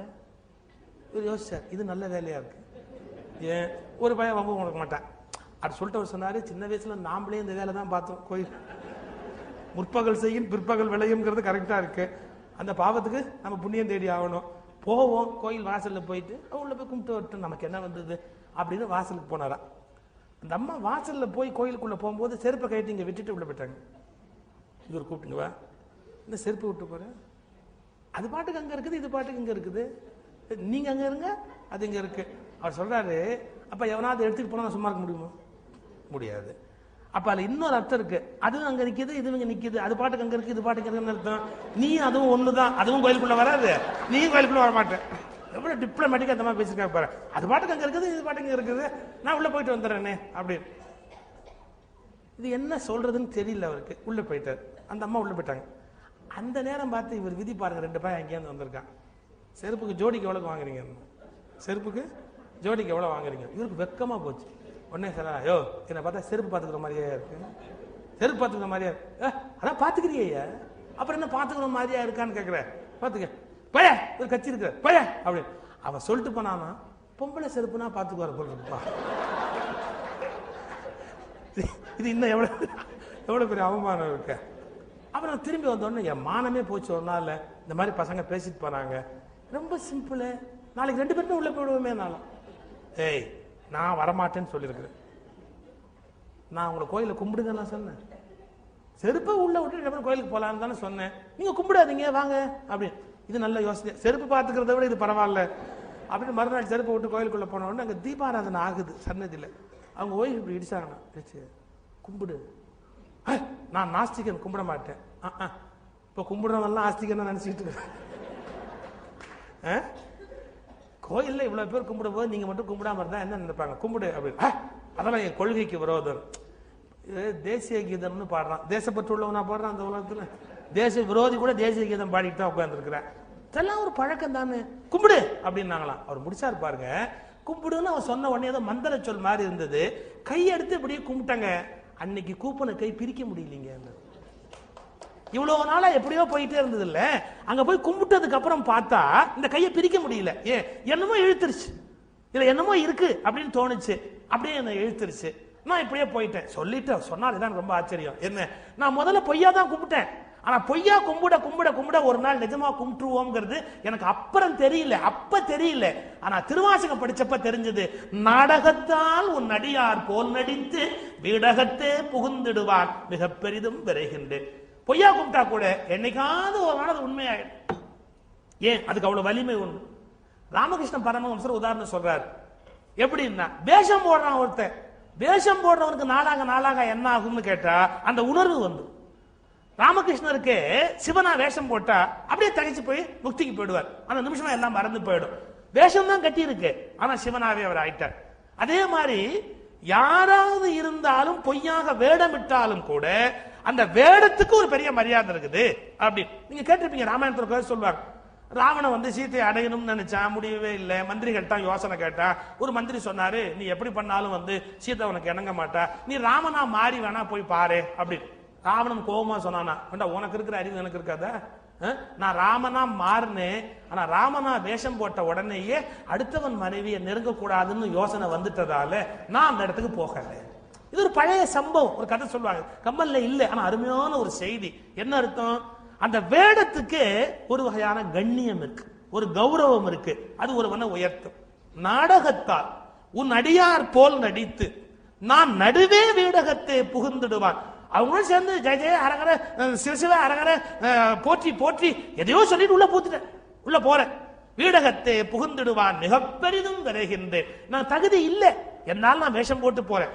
ஆடகச்சீர் மணிக்குன்றே, தங்கத்துல ஒரு மலை, ஆடகச்சீர் மணிக்குன்று, தங்க மலை மாதிரி சிவபெருமான் இருக்கிறாரா.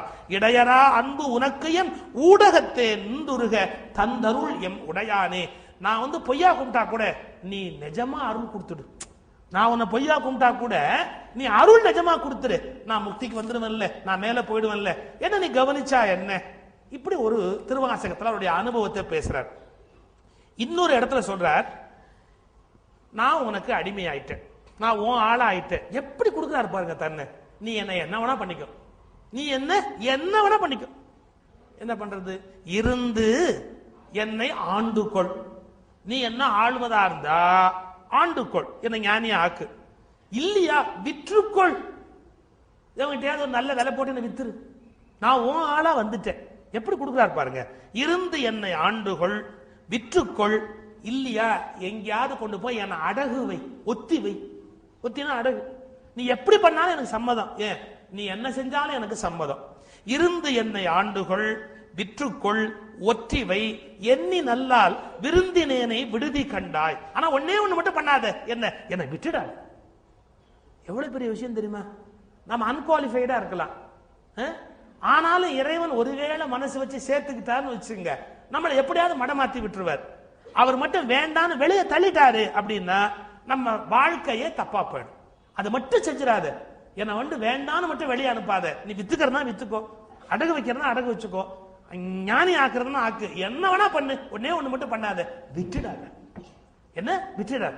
இப்போ நம்ம பசங்களை கூட சில பேர் சில ஸ்கூல்ல சேர்க்கணும்னு நினைப்போம். அந்த ஸ்கூல்ல சேர்க்க முடியாட்டி ரொம்ப கெஞ்சுவோம் அந்த பிரின்சிபால்கிட்ட போய், எப்படியா சேர்த்துருங்க சார், பையன் எப்படியா உருப்பிடுவான் சார், அந்த பள்ளிக்கூடத்தில் படிச்சுட்டாருன்னா. நீங்க 7th ஸ்டாண்டர்ட் தான் கொடுக்கணும் இல்லை, 6th வேணா கொடுங்க. பையன் 7th சேர்க்க வேணாம், ஒரு வருஷம் தள்ளி வேணா கொடுங்க, பரவாயில்ல. நீங்க மட்டும் வேண்டாம்னு சொல்றாதீங்க, என் பையன் லைஃபே வீணா போயிடும். அந்த கான்செப்டோட பொறிச்சு பார்க்கணும். இறைவா நீ மட்டும் என்ன வேண்டான்னு சொல்லிட்டு என் வாழ்க்கை மொத்தமா வீணா போயிடும்.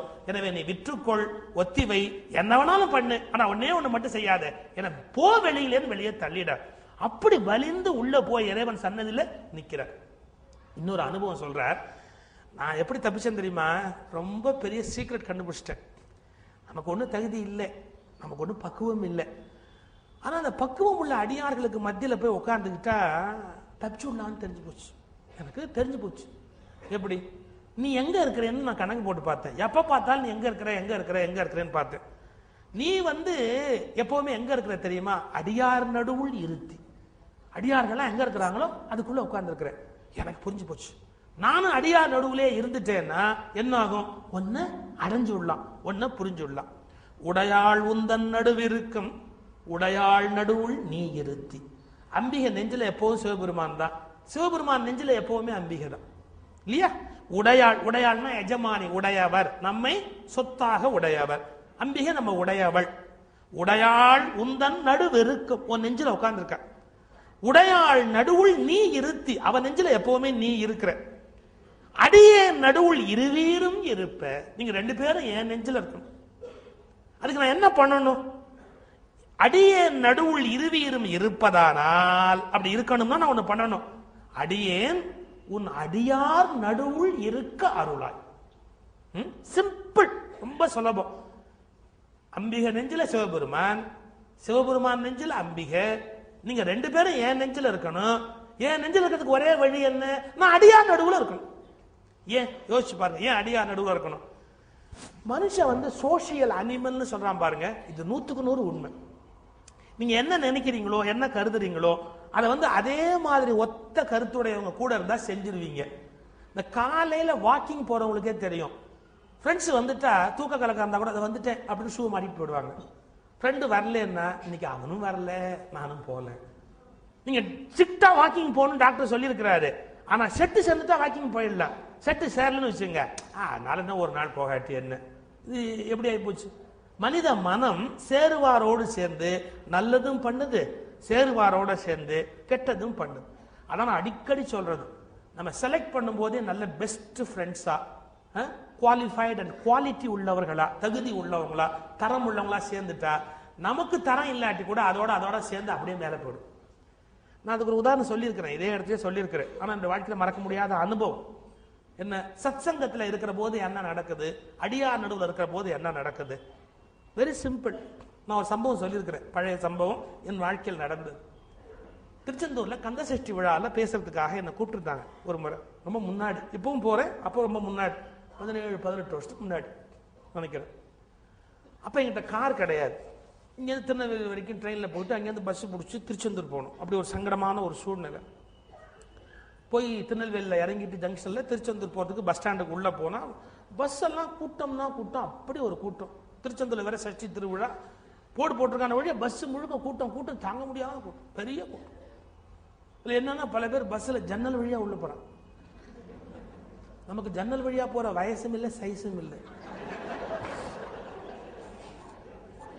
நமக்கு சாத்தியம், நமக்கு வாசல் வழியா போறதே ப்ராப்ளம், ஜன்னல் வழியா போறான் பல பேர். இன்னும் சில பேர் அதுக்கே தகுந்தாப்புல ஒல்லியா புள்ள பெற்றிருக்கான், டபக்குன்னு உள்ள விடுறான் ஜன்னல் வழியா. அது போய் அப்படியே படுத்துக்குது, 3 பேர் சீட்ல படுத்துக்கிட்டு மொத்தமா சீட் பிடிச்சிருது, பெரிய கஷ்டமா இருக்கு.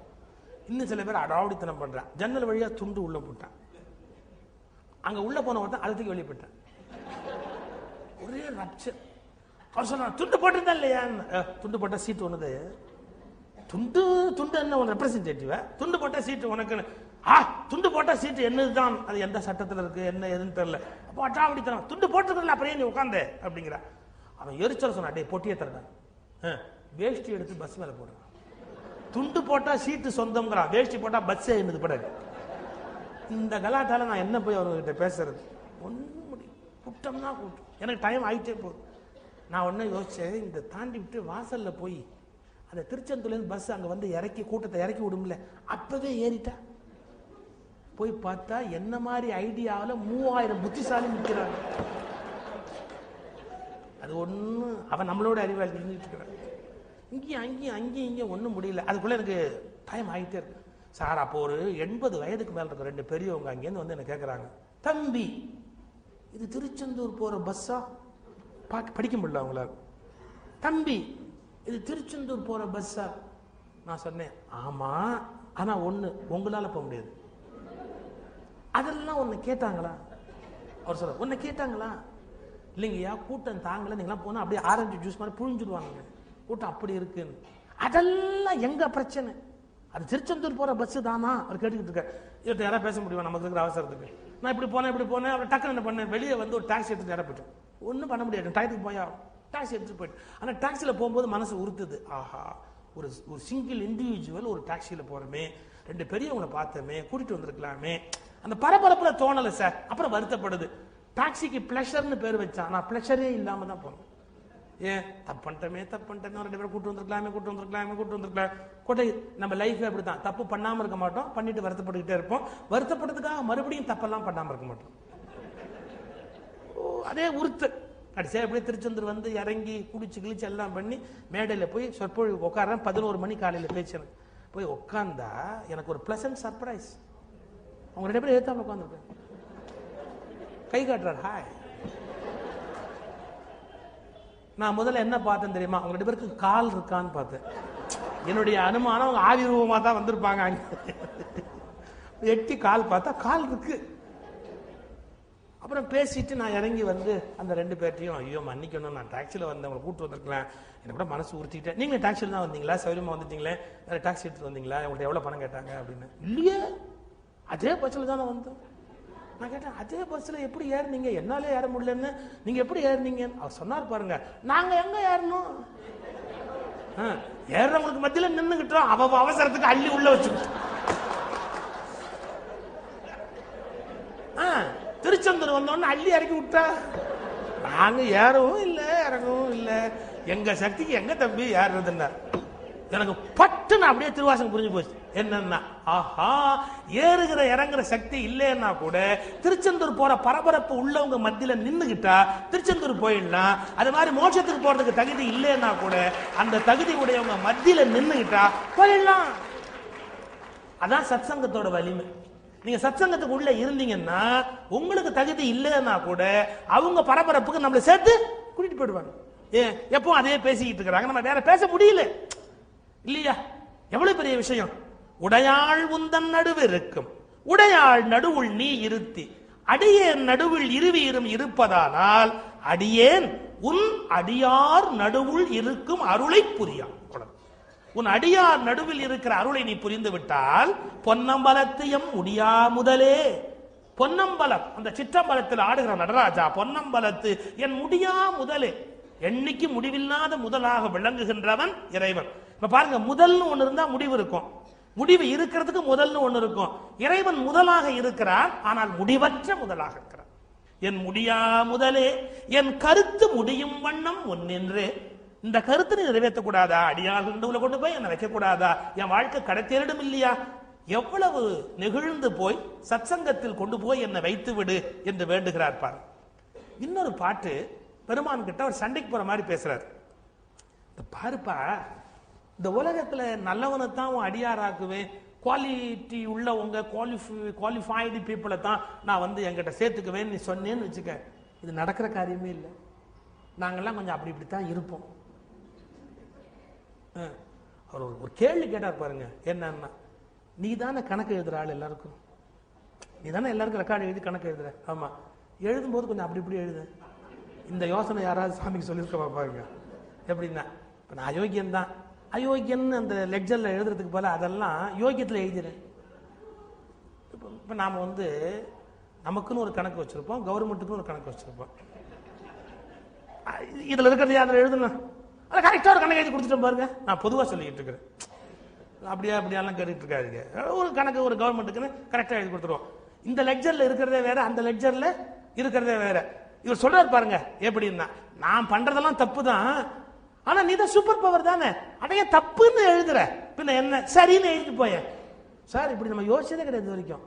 என்னன்னா, இந்த தப்பு சரியெல்லாம் எங்களுக்கு தானே, உனக்கு என்ன இருக்கு, ஒண்ணுமே இல்லை, நீ பாக்குற. நான் பண்ண தப்பையே சரின்னு எழுதிவிட்டா, அடுத்த வார்த்தை ரொம்ப முக்கியம், எழுதிவிட்டா உன்னை கேள்வி கேட்க எவன் இருக்கான்? உன்னை யாரும் கேட்க முடியாது. இப்படி கணக்கை மாத்தி எழுதி வச்சுக்கிட்டா கேட்க முடியாது. இப்ப பாருங்களேன், நான் வந்து ஒரு அசோசியேஷன்ல செக்ரட்டரியா இருக்கிறேன்னு வச்சுங்க, கணக்கு பர்ஃபெக்டா எழுதணும். ஏன் பர்ஃபெக்டா எழுதணும் கணக்கு? நாளைக்கு கேள்வி கேட்பாங்க, செயற்குழுல கேள்வி கேட்பாங்க, பதில் சொல்லணும். 10 ரூபாய் செலவானா கூட 10 ரூபாய், ஒரு சோடா வாங்கினா கூட ஒரு 1.25 ரூபாய் சோடா, அப்படின்லாம் எல்லாம் எழுதணும், கணக்கு எழுதி ஆகணும். இன்னொருத்தர் கேட்பாங்க, நான் வீட்டுல இருந்து புறப்படும் போது ஒரு 1000 ரூபாய் எடுத்து பாக்கெட்ல போட்டு நான் பாட்டு புறப்பட்டு வரேன்னு வச்சுக்கேன். இங்க இந்த பாக்கெட்ல வச்சிருக்கிறேன், திரும்பி இந்த பாக்கெட் எடுத்து இந்த பாக்கெட்ல வச்சுக்கிறேன், அப்புறம் இந்த பாக்கெட்ல இருந்து எடுத்து மேல் பாக்கெட்ல வச்சுக்கிறேன், எனக்கு ஒன்று வாங்குறேன், எனக்கு ஒன்று பண்றேன். வீட்டுக்கு போன வச்சுங்க, நான் சம்பாரிச்ச பணம் முழுக்க என்னோட பணம். சும்மா ஒரு பேச்சுக்கு நம்ம என்ன பண்ணிருப்போம், அப்படி வச்சா ரயிலுக்கு போனோமா, ரயிலுக்கு வச்சா சரி, கார்ல போனோமா, டாக்ஸிக்குள்ள கொடுத்தோமா, அங்க சாப்பிட்டோமா, சாப்பிட்டதுக்குள்ள கொடுத்தோமா, எல்லாம் போச்சு. எவ்வளவு வருது? 897 ரூபாய். சரி, அதுல ஒரு 100 ரூபாயை போட்டு, எதுல டாக்ஸில 200 ரூபான்னு போட்டுக்கோமே. ஏன் இல்ல, என்னமோ செலவு பண்ணிட்டேன், எனக்கு தான் பண்ணிருக்கிறேன், ஏன் பணத்தை நான் எனக்கே பண்ணிருக்கிறேன். நான் கணக்கு எழுதும் போது மனசுக்குள்ள எழுதி பார்க்கும் போது 100% பெர்ஃபெக்ட்டா எழுதி பார்க்கணுமா? எனக்கு குத்து மதிப்பா ஒண்ணு தெரியும், என்ன, நான் எதுவும் தப்பா செலவு பண்ணிருக்க மாட்டேன். ஆனா ஏன் பணம் கொஞ்சம் கணக்கு பார்த்தா இல்ல, என்ன இருக்கு என்ன இல்ல நான் பாத்துக்கிறேன். என் பணத்தை நானே எழுதும் போது கணக்க கரெக்டா எழுதிக்கலாம். இந்த ஐடியாவை கடவுளுக்கு சொல்ல, நாங்கெல்லாம் உங்க கணக்கு தானே, நாங்க கொஞ்சம் அப்படி இப்படி இருந்தா எழுதும் போது சேர்த்து எழுதிட்டு போக வேண்டியது தானே, எதுக்கு பெருசா யோசிச்சுட்டு இருக்கிறேன். பாட்டு பாருங்க, குன்றே அணைய குற்றங்கள், குன்றே அணைய குற்றங்கள், மலை மலை மாதிரி குற்றம் பண்ணி வச்சிருக்கிறோம். குன்றே அணைய குற்றங்கள் குணமாம் என்றே நீ கொண்டால், இதெல்லாம் குற்றம், நீ குணம்னு எடுத்துக்கீங்க. சார் யார் சார் அப்படி யோசனை சொல்வ? குன்றே அணைய குற்றங்கள் குணமாம் என்றே நீ கொண்டால் எந்தான் கெட்டது உனக்கு. என்ன கெட்டு போச்சு உனக்கு? அயோக்கிய பையில யோகியன்னு எழுதிட்டு போய, உன்னை யாரும் கேட்க போறான். இப்படி ஒரு தாட் உலகத்துல யாருக்குமே தோணுனதே இல்லை சார். இவர் ஒருத்தருக்கு தான் அப்படி தோணுச்சு. உண்மையில அவர் அப்படிப்பட்டவர் அல்ல, ஆனா தன்னை தாழ்த்தி கொண்டு பாடுகிறார். என்ன, நான் தப்பே பண்ணிருக்கிறேன், குன்றே அணைய குற்றங்கள் குணமாம் என்றே நீ கொண்டால் எந்தான் கெட்டது இறங்கிடாய் எந்தோள் முக்கண் எம்மானே. 8 தோளும் 3 கண்களும் உடைய பெருமானே, என்னை நீ அப்படி ஏற்றுக்கொள்ள கூடாதா?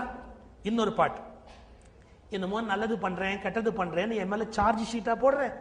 நீ கெட்டது பண்ற, நான் மோட்சத்துக்குள்ள விட மாட்டேன், நீ நல்லது பண்ணேன்னா உன்னை விடுவேன் அப்படின்னு கேட்டாரு பாருங்க. நல்லது கெட்டதெல்லாம் நான் எங்க பண்றேன்? எல்லாம் நீல பண்ற, அப்புறம் என் மேல பழி வைக்கிற. அன்றே எந்த நாவியும் உடலும் உடமையெல்லாம், அன்றே எந்த நாவியும் உடலும் உடமையெல்லாம் குன்றே அணையாய் என்னை ஆட்கொண்ட போதே கொண்டிலையோ. நீ என்னை எப்ப எடுத்தியோ அப்பவே எல்லாம் உங்ககிட்ட வந்தாச்சு, கணக்கு முழுக்க உனக்கு கொடுத்தாச்சு. அன்றே எந்த நாவியும் உடலும் உடமையெல்லாம் குன்றே அணையாய் என்னை ஆட்கொண்ட போதே கொண்டிலையோ. இன்றோர் இடையூறு எனக்கு உண்டோ, இன்னைக்கு கஷ்டம்ன்றது எனக்கா உண்டு. எந்தோள் முக்கண் எம்மானே, 8 தோள் 3 கண் உடைய எம்மானே, நன்றே செய்வாய் பிழை செய்வாய். தப்பு பண்ணா இவரு பண்ணலையா, நீ பண்ற. நல்லது பண்ணா நான் பண்ணல, நீ பண்ற. நன்றே செய்வாய் பிழை செய்வாய், நானோ இதற்கு நாயகன். நான் என்ன பண்றேன், எல்லாம் நீ பண்ற, அப்புறம் அனாவசியமா என்னையே பனிஷ் பண்ற, எல்லாம் உன்னோட போச்சு. Total surrender. இந்த சரணாகதி, இந்த உயர்ந்த நிலை நாம் அடைய வேண்டிய நிலை, அதுக்கு தான் இந்த திருவாசகத்தை அவர் எழுதி கொடுத்திருக்கார். நம்ம எப்படி நம்ம அப்ளிகேஷன் கடவுள்கிட்ட போடணுங்கிறதுக்கு அடையாளமே இந்த திருவாசகம் தான். இதை உருகி உருகி படிச்சோம்னா நன்றே செய்வாய் பிழை செய்வாய் நானோ இதற்கு நாயகமேன்னு சொல்ல சொல்ல நம்முடைய பிழைகள் பிழைகளாக கருதப்படாமல் மாறுவதற்கு வாய்ப்பு இருக்கு. இன்னொரு ஆச்சரியமான விஷயம் சொல்றாரு, யானே பொய், நான் பொய். உண்மைதானே? இதுல எது நிஜம்? உடம்பு, பேரு, ஜாதி, வயசு, ஏதாவது நிஜமா? உடம்பு அழியுது, ஜாதி இல்லாம போகுது, பிறவி மாறி போகுது, தோல் இல்லை, நரம்பு இல்லை, எலும்பு இல்லை, பஞ்சபூதம் இல்லை, எல்லாம் அழிஞ்சுக்கிட்டே இருக்கு. ஆனா என்னை பத்தி நான் பெருசா நினைச்சுக்கிட்டு உட்கார்ந்துருக்கேன். நான் உண்மையா? யானே பொய். நீ பொய்யா இருந்தாலும் உனக்கு மனசுன்னு ஒண்ணு இருக்கு இல்லையா, அதான் உன் இன்ப துன்பத்துக்கு காரணம் மனசு. உண்மையா? சைக்காலஜி படிச்சவங்கிட்ட கேளுங்க, மனசுங்கிறது எங்க இருக்கு, அது எப்படி இருக்கு? ஒண்ணும் கிடையாது. பழைய எண்ணங்களின் தொகுப்பு. அது ஒரு அழுக்கு மூட்டை. பழைய உங்களுக்கு அனுபவங்களை மூட்டை கட்டி வச்சிருக்கீங்க பாருங்க, அதுதான் மனசுங்கிறது. அது அதுல தான் பேசிக்கிட்டு இருக்கோம். இது அப்ப அப்படி இல்லை, இப்ப இப்படி இல்லை, எனக்கு தெரிஞ்சது உண்மை இல்லை, எனக்கு தெரிஞ்சது சரியில்லைன்னு சொல்லிட்டு உட்காந்துருக்க மனசு. அதுக்கு என்ன தெரிஞ்சது? ஏற்கனவே நடந்தது அதை கலெக்ட் பண்ணி வச்சிருக்கு. அது கலெக்ட் பண்ணி வச்சிருக்க விஷயத்தோட இப்ப வந்து சாம்பிள் அப்படி பொருத்தி பார்த்து இது சரியில்லை அப்படிங்க. உன் கலெக்ட் பண்ண சாம்பிளே சரியில்லைட்டு மனசுக்கு மனசு எல்லாரும் சொல்றாங்க மனசோட முடிவுக்கு ஓடணும். மனசோட முடிவுக்கு ஓடவே கூடாதுங்க. ஏன்? அது குப்பை தொட்டி, எல்லாத்தையும் கலெக்ட் பண்ணி வச்சிருக்கு. குப்பை தொட்டி மாதிரி அது நிறைய பிறந்ததுலேருந்து பல விஷயத்த கலெக்ட் பண்ணி வச்சிருக்கு. அந்த வீட்டுல ஜாதி ரொம்ப பெரிய விஷயம்னு தாத்தா பாட்டி எல்லாம் சொல்லிக்கிட்டே இருந்தா இந்த குப்பை தொட்டியும் ஜாதி பெருசுன்னு சொல்லிக்கிட்டே உட்காந்து. அதெல்லாம் ஒண்ணுமே இல்லை அப்படின்னு உங்க தாத்தா கிட்டால சொல்லியிருந்தா ஜாதி எல்லாம் ஒண்ணுமே இல்லை அப்படின்னு சொல்லிட்டு உட்காந்துருக்கும். இந்த மனசுக்குன்னு சொல்லி ஒரு விவேகமே கிடையாது. அது ஒன்லி கலெக்ஷன், ஒரு பண்டில், ஒரு மூட்டை, தட் டூ அழுக்கு மூட்டை. இதை போய் பெருசா நினைச்சுக்கிட்டு இருந்தா அவர் சொல்றாரு பாருங்க, நானும் பொய், எல்லாரும் மனசுதான் எல்லாம், மனசுதான் நாங்கிறாங்க, என் நெஞ்சும் பொய். அதுவே வந்து ஒரு வேக் இமேஜினேஷன். மனசுன்னு ஒண்ணு கிடையாது. அதுதான் புத்தரை உலகம் வியக்குது. அவர் சொல்றார், மனம் என்பதையும் கடந்து போன்று. எங்கெல்லாம் மனம் இருக்கிறதோ அங்கெல்லாம் துன்பம் இருக்கிறது. நீ மனசை தாண்டி ஒன்னால போய் நிக்க முடியுமா? உடம்ப தாண்டு, மனசை தாண்டு, அதுக்கப்புறம் புத்தி, அங்க போய் நின்றுகிட்டு தான் புத்தா அப்படின்னு அவர் ஆனார் அவருடைய. ஆனா ரொம்ப பெரிய விவேகம் என்னன்னா உடம்ப தாண்டு, மனசை தாண்டு, கடைசியா புத்தியையும் தாண்டு, அதான் முக்தி. இது நம்ம ஸ்கூல். நமக்கு புத்தருக்கு வித்தியாசம் அது ஒண்ணுதான். மனசை தாண்டி புத்தியில நில்லுனார் புத்தா, மனசையும் தாண்டி புத்தியையும் தாண்டி இந்தாண்டவா, அப்பதான் பிரம்மத்தை பரம்பரோட உணர முடியும். இதுதான் நம்முடைய தாட், நம்ம பாரம்பரியமான கொள்கை. ஒண்ணு பெரிய வித்தியாசம் கிடையாது. ஆனா மனசை பெருசுன்னு சொல்றேன் பாருங்க, அது பொய். யானே பொய், என் நெஞ்சும் பொய், என் அன்பும் பொய். நான் உங்ககிட்ட வச்சிருக்க பக்தி பொய், என் அன்பும் பொய். ஆனா ஒண்ணு மட்டும் உண்மை, ஆனாலும் வினையே அழுதால் உன்னை பெறலாம். இவ்வளவு துக்கத்துக்கு மத்தியிலையும் நான் கண்ணீர் விட்டு அழறம் பாரு, அது மட்டும் சத்தியம். என் அழுக மட்டும் உண்மை. ஆனாலும் வினையே அழுதால் உன்னை பெறலாம். நாங்க வந்து சின்ன வயசுல கீவாஜாவுடைய சொற்பொழிவு கேட்டுக்கிறோம். பாக்கீச கலாநிதி கீவாஜாவுக்கு இது நூற்றாண்டு. தமிழ் அறிஞர் கீவாஜாவுடைய நூற்றாண்டு. இந்த நூற்றாண்டு திருவாசகத்தெல்லாம் உருகி உருகி பேசுவார். அபிராமந்தாதிக்கு விளக்கம் எழுதியிருக்கிறார். பெரிய அறிவாள் கீவாஜ். இந்த பாட்டு அவர்கிட்ட கேட்டிருக்கிறேன், அவர் பேசி நான் கேட்டிருக்கிறேன். சொல்லுவாரு, எப்படி இவ்வளவு பொய்களுக்கு மத்தியில் ஒன்று உண்மையாக முடியும். அவர் பேச்ச வெங்கல குரல் மென்மையா இருக்கும், கோயில் மணி அடிச்ச மாதிரி இருக்கும். அவர் நல்ல விளவிலேன்னு ஆடை உடுத்துவார், நல்ல பெரிய நெற்றி திருநீர், ஒரு அந்த உச்சி குடுமி, கண்கள்ல வந்து அந்த பக்தி ரசம், கழுத்துல ஒரு ருத்ராட்சம், மெல்லிய குரல்ல கோயில் மணி மாதிரி கோயில் பூஜா மணி மாதிரி பேசுவார். இத்தனை பொய்யாக இருக்கிற போது அது ஒன்று மட்டும் எவ்வாறு உண்மையாக இருக்க முடியும்? அவர் பேச்சை நீங்க அப்படியே எழுதிக்கிட்டே போலாம், ஒரு மனம் முடியாது, ஒரு வார்த்தையில இலக்கண பிழை வராது, பேசுறது அப்படியே புத்தகமா போடலாம், அப்படி அப்படி பேசுவார் கீவாஜ். அவர் சொன்னார், இந்த பாட்டுக்கு விளக்கம் சொன்னார் பாருங்க, இவ்வளவு பொய் ஒண்ணு மட்டும் எப்படி உண்மை? அது ஒரு கற்பனை நிகழ்ச்சி சொன்னார். இந்த பேங்க்ல வேலை பார்க்குற எம்ப்ளாயிஸ் இருக்காங்க பாருங்க, பேங்க் எம்ப்ளாயிஸ், அவங்களாம் அந்த காலத்தில் அப்பெல்லாம் அமெச்சூர் டிராமான்னு போடுவாங்க. ப்ரொஃபஷனல் டிராமா மனோகர் இவங்கெல்லாம் வந்தது. ஆனால் அமெச்சூரா பேங்க்ல வேலை பார்த்துக்கிட்டே சாயங்காலம் ஆச்சுன்னா ஒரு டிராமா ட்ரூப்ல போய் ஸ்டேஜ் போட்டு டிராமா போடுவாங்க. மெட்ராஸில் ஒரு பழக்கம். அப்படித்தான் சுந்தரராஜன், பாலச்சந்தர் எல்லாமே அப்படி வேற இடத்துல வேலை பார்த்துட்டு அமெச்சூர் டிராமாவுக்கு தான் வந்தவங்க அவங்க எல்லாம். இந்த மாதிரி ஒரு டிராமா. அப்ப இந்த பேங்க் கிளார்க்கெல்லாம் யோசிச்சாங்களாம், போடுற டிராமா சமூக நாடகம் வேண்டாம், ஹிஸ்டாரிக்கல் டிராமா போடலாம். ஏன்? டிராமாலியாவது ராஜாவா இருப்போம்ப்பா, வாழ்க்கையில தான் கிளார்க்கா இருக்கிறோம், டிராமாலியாவது ராஜாவா, இது அவருடைய பஞ்ச், வாழ்க்கையிலையாவது ராஜாவா இருக்கும் அப்படி. சரி, ஹிஸ்டாரிக்கல் டிராமா போட்டாங்க. ஒரு காட்சி என்னன்னா, ராஜா படுத்திருக்காரு, அவர் ஒரு பேங்க் கிளார்க், அவர் ஒரு கிளார்க் தான், ராஜாவா படுத்திருக்கு. அவருக்கு ஒரு சம்சாரம். அந்த அம்மா நடிகை, ப்ரொஃபஷனல் நடிகை தான் நடிக்க வருவாங்க. வீட்டிலேருந்து பெண்கள் நடிக்க வர மாட்டாங்க, கூப்பிடணும் நடிகை மட்டும். அவங்க ப்ரொஃபஷனல் ஆர்டிஸ்ட், அந்த லேடி ஆர்டிஸ்ட் நடிக்க வந்திருக்கிறாங்க. அவங்க மகாராணியா வர்றாங்க. அவங்க வந்து கணவனுக்கு பால் கலக்கி கொண்டு வந்து கொடுக்குறாங்க. காட்சி அப்படி. பிராணநாதா, பழைய காலத்து டைலாக் தான் அப்படித்தான் இருக்கும். அதுக்கு வேற ஒரு அர்த்தமும் உண்டு. பிராணன தா, பிராணநாதா, பிராணனு தா. ஏன்னா இப்ப அந்த அம்மா அப்படிதான் பண்ண போறாங்க. அதாவது புருஷனுக்கே விஷம் வச்சு கொள்ற காட்சி அது. அந்த காட்சி நாடகம் அப்படி. அந்த அம்மா பால்ல விஷத்தை கலக்கி இவர் ராஜா படுத்திருக்கிறார். அங்கேருந்து வந்து பிராணநாதா பிராணனதா அப்படின்னு அந்த பால் டம்ளர் நீட்டுற மாதிரி காட்சி. ஒரு உடனே அன்பே அப்படின்ட்டு அந்த பாலை வாங்கி அப்படி குடிக்கிற மாதிரி சீன். குடிச்சிட்டு அந்த டம்ளர் திருப்பி கொடுக்குறாரு. அப்படி தலை அவருக்கு சுத்துது. அப்படியே படுத்து அப்படியே சாஞ்சிட்டார் ராஜா. உடனே ஸ்கிரீன் போட்டான். சீன் முடிஞ்சு போச்சு. இதுக்கப்புறம் இந்த நாடகத்தில் நடிக்கிறார் பாருங்க ராஜாவா, அவருக்கு வேஷம் இல்லை, செத்துட்டார் இல்ல, அவருக்கு வேலை இல்லை. மணி 8:30 போச்சு. நாடகத்தில் 9 மணிக்கு நாடகம் முடிய போது 8:30 செத்துப்பிட்டார் காட்சிப்படி. சீன் போட்ட உடனே எந்திரிச்சார். கிவாஜா கேட்டாரு, இவர் ராஜாங்கிறது உண்மையா பொய்? அந்த அம்மா மனைவியா வந்தாலே உண்மையா பொய்? இவங்க ராஜ்யம் உண்மையா பொய்? அவ விஷம் வச்சு கொண்டதா சீன் வந்தது உண்மையா பொய்? எந்திரிச்சிட்டாருல்ல. எந்திரிச்சோன்னு மேக்கப்பெல்லாம் கலைச்சார். நேரா சொன்னார், நீங்களா நாடகத்தை போடுங்க, நான் புறப்படுறேன் வீட்டுக்கு, கொண்டாடி திட்டுவா அப்படின்ட்டு. இவர் நேரா ஸ்கூட்டரை உதச்சிக்கிட்டு வீட்டுக்கு போயிட்டார். இதுல என்னன்னா டிராமால அந்த சீன் ரியலிஸ்டிக்கா இருக்கிறதுக்காக டம்ளர்ல பால் கொண்டு வந்து கொடுத்தான் பாருங்க. அந்த பால் மட்டும் உண்மை. ஏன் அது நிஜமா பால் வச்சுக்கிறது கஷ்டமா என்ன? ஏன்னா சில சமயத்தில் வாங்கும் போது டம்ளர் கீழே விழுந்து வெறும் டம்ளரா இருந்தா ஜனங்க சிரிச்சிருவாங்க. ஒரு பால் கூட வைக்காம என்னடா டிராமா போடுறான் அப்படின்னு. சோ அதுக்காக பால் மட்டும் அதுல உண்மையா வச்சிருப்பாங்க, இந்த டம்ளர்ல வச்சிருப்பாங்க. அதை வாங்கி விஷம் மட்டும் உண்மையா வைக்க மாட்டாங்க. வச்சு அடுத்த டிராமா எப்படி நடத்துறது? பால் மட்டும் உண்மையா வச்சிருப்பாங்க. இதை வாங்கி ஒரு குடிக்கிற மாதிரி சீன். குடிக்கிறது குடிக்கிறாரா, பால் உள்ள போயிடுச்சு, கொடுத்துட்டார், வீட்டுக்கு போயிட்டார். இவர் போன உடனே ஒய்ஃப் 8:45 9 மணிக்கு வீட்டுக்கு வந்துட்டார். என்னங்க நாடகத்துக்கு போறேன் நீங்க, அப்புறம் சீக்கிரம் வந்துட்டீங்களா, முடிஞ்சு போச்சு என் சீன், நான் வந்துட்டேன் அப்படி. ஒன்று அந்த மாதிரி சாப்பிட்றீங்களா, நீங்கள் ட்ராமா ட்ரூப்னு ஒன்று சாப்பிட்டுட்டு வருவீங்கன்னு நினச்சிட்டு நான் ராத்திரி உங்களுக்கு ஒன்றும் வைக்கல, சாப்பிட்றீங்களா? ஒன்றும் வேண்டாம், எனக்கு ஒன்றும் வேண்டியதாங்க. 2 இட்லி வடை முதல்ல கொடுத்தான், அப்புறம் ஒரு பால் வேறு சாப்பிட்டேன். அந்த பால் அது என்னமோ பிரட்டிக்கிட்டே இருக்குது, அது என்னமோ பண்ணுது. டீ கடையிலேருந்து வாங்கி வச்சுட்டான் பால், அது என்னமோ பண்ணுது, அதனால் எனக்கு ஒன்றும் வேணாம் அப்படி அப்படின்னார். இல்லை நான் ஒரு பால் கலக்கி கொண்டு வரேன். அந்த அம்மா இங்கேருந்து பால் எடுத்துகிட்டு வந்து அது கலக்கி கொண்டாரு. இவனுக்கு பயம், இல்லை வேணாம் வேணாம் அப்படின்னா. இன்னும் பால் கூட வேணாங்கிறீங்க? இல்லை அந்த பால் என்னமோ பண்ணுது, அதான் வேணாம் அப்படின்னா. இந்த டிராமாவை இவ்வளவு நேரேட் பண்ணார் கிவாஜா. பண்ணிட்டு சொல்றார், ராஜா பொய், ராணி பொய், ராஜ்யம் பொய், இத்தனை பொய்களுக்கு மட்டில் பால் குடித்தது மட்டும் உண்மை.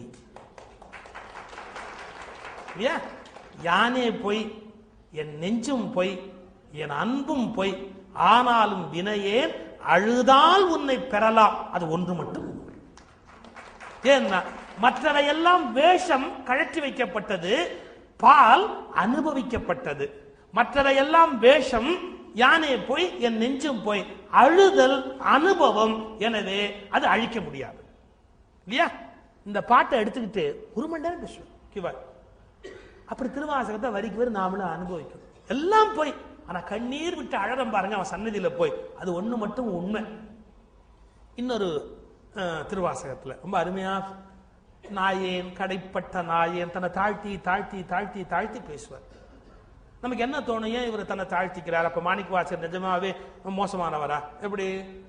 அம்மையே அப்பா ஒப்பிலாமணியே அன்பினில் விளைந்த ஆரமுதே, பொய்மையே பெருக்கும் புழுத்தலை புலையரேன் தனக்கும் மெய்மையே ஆய சிவபதம் அளித்த செல்வமே சிவபெருமானே, இம்மையே உன்னை சிக்க நட்படித்தேன் எங்கெழுந்து அருளுவது இனியே. இந்த பாட்டுல என்ன சொல்றாரு? பொய்மையை பெருக்கி புழுத்தினை சுருக்கும் புழுத்தலை புலையன் தன்னை தாழ்த்திக்கிறார். இதெல்லாம் உண்மையா? இதுக்கு கிவாஜா விளக்கம் இருக்கார். நைச்சியானு சந்தானம்னு ஒரு பகுதி இருக்கு.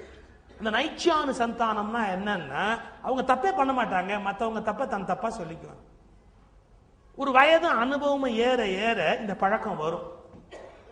இதுக்கு ஒரு உதாரணம் நாம இப்ப சிந்திச்சு பார்ப்போம். ஒரு அப்பா டெல்லிக்கு போயிட்டு வர, அங்கேருந்து ஏதாவது ஒன்று வாங்கிட்டு வரணும் அப்படிங்கிற அடையாளத்துக்காக டெல்லியில் இந்த பளிங்கில் ஒரு தாஜ்மஹால் செய்வோம். அந்த தாஜ்மஹால் ஒன்று கண்ணாடியில் வாங்கிட்டு வர்றார். அவருக்கு மனைவிக்கே தாஜ்மஹால் கட்டணும்னு ஆசை. அவ போனா தானே கட்டலாம். அதனால ஒரு சாம்பிள் வாங்கிட்டு வந்துட்டார் அவர். இப்போ வாங்கிட்டு வந்து ஒரு தாஜ்மஹால் வாங்கி கொண்டாந்து இப்படி வச்சு பொண்டாட்டியை கூப்பிட்டு காமிச்சாரு, பிள்ளைய கூப்பிட்டு காமிச்சாரு, பொண்ணை கூப்பிட்டு காமிச்சாரு. அவங்க பெத்த அம்மா உள்ள இருக்கு, அதை மட்டும் கூப்பிட்டு காட்டவே இல்லை. கல்யாணம் ஆகி பொண்டாட்டி பிள்ளை வந்ததுக்கு அப்புறம் அம்மா வந்து அனாவசியமான 6வது விரல். பல பேர் வாழ்க்கை 6வது விரல் இருந்து ஒண்ணுதான் லேட்டு ஒண்ணு அப்படி எல்லாம் முடிஞ்சது. பையனை கூப்பிட்டு எல்லாம் பண்ணிட்டு அப்புறம் வெளியில புறப்படுறாரு அவரு. அப்புறம் பையனை பத்தி ஒரு தெரியும், டேய் கண்ணாடி தாஜ்மஹால் உடைச்சிடாது. சரிப்பா அப்படி எல்லாரும் மேலே ஏறி நின்று கிழப்படாது, எப்படி உடைக்கணும்னு வழிமுறை, மேலே ஏறி நின்று கிழப்படாது அப்படி. அப்ப அந்தாண்ட போன உடனே எனக்கு என்னன்னா தந்தை சொல் மிக்க மந்திரம் இல்லை, உடைச்சிட்டான். தாஜ்மஹாலை தாஜ் தனியாக்கிட்டான், மெஹால் தனியாக்கிட்டான். இவர் எங்கேயோ வெளியில போயிட்டு திரும்பி வந்து பார்த்தா அது எப்படி அக்கு வேற ஆணி வேற கிடக்குது. அப்பாவுக்கு எப்படி இருக்கும் கோவம். அவர் வாழ்க்கையிலே காசு கொடுத்து வாங்கின ஒரே விஷயம் அதுதான். எல்லாம் ஓசியிலேயே தேத்திட்டு வருவாரு, காசு கொடுத்து வாங்கியிருக்காரு. கத்துறாரு, யார் இதை உடைச்சா, இந்த யார் உடைச்சா. இவர் உள்ள நுழையும் போதே பையன் புத்தகத்தை எடுத்து படிச்சுக்கிட்டு இருக்கிறான், சத்தமா படிக்கிறான். ஒரு உண்மை தெரிஞ்சுக்கணும், நம்ம வீட்டுக்குள்ள போகும்போது பையன் படிக்கிறான்னா வீட்டில் ஏதோ வம்பு நடந்திருக்குதுன்னு அர்த்தம். அதை மறைக்கிறதுக்கு சத்தமா படிக்கிறான்னு அர்த்தம்.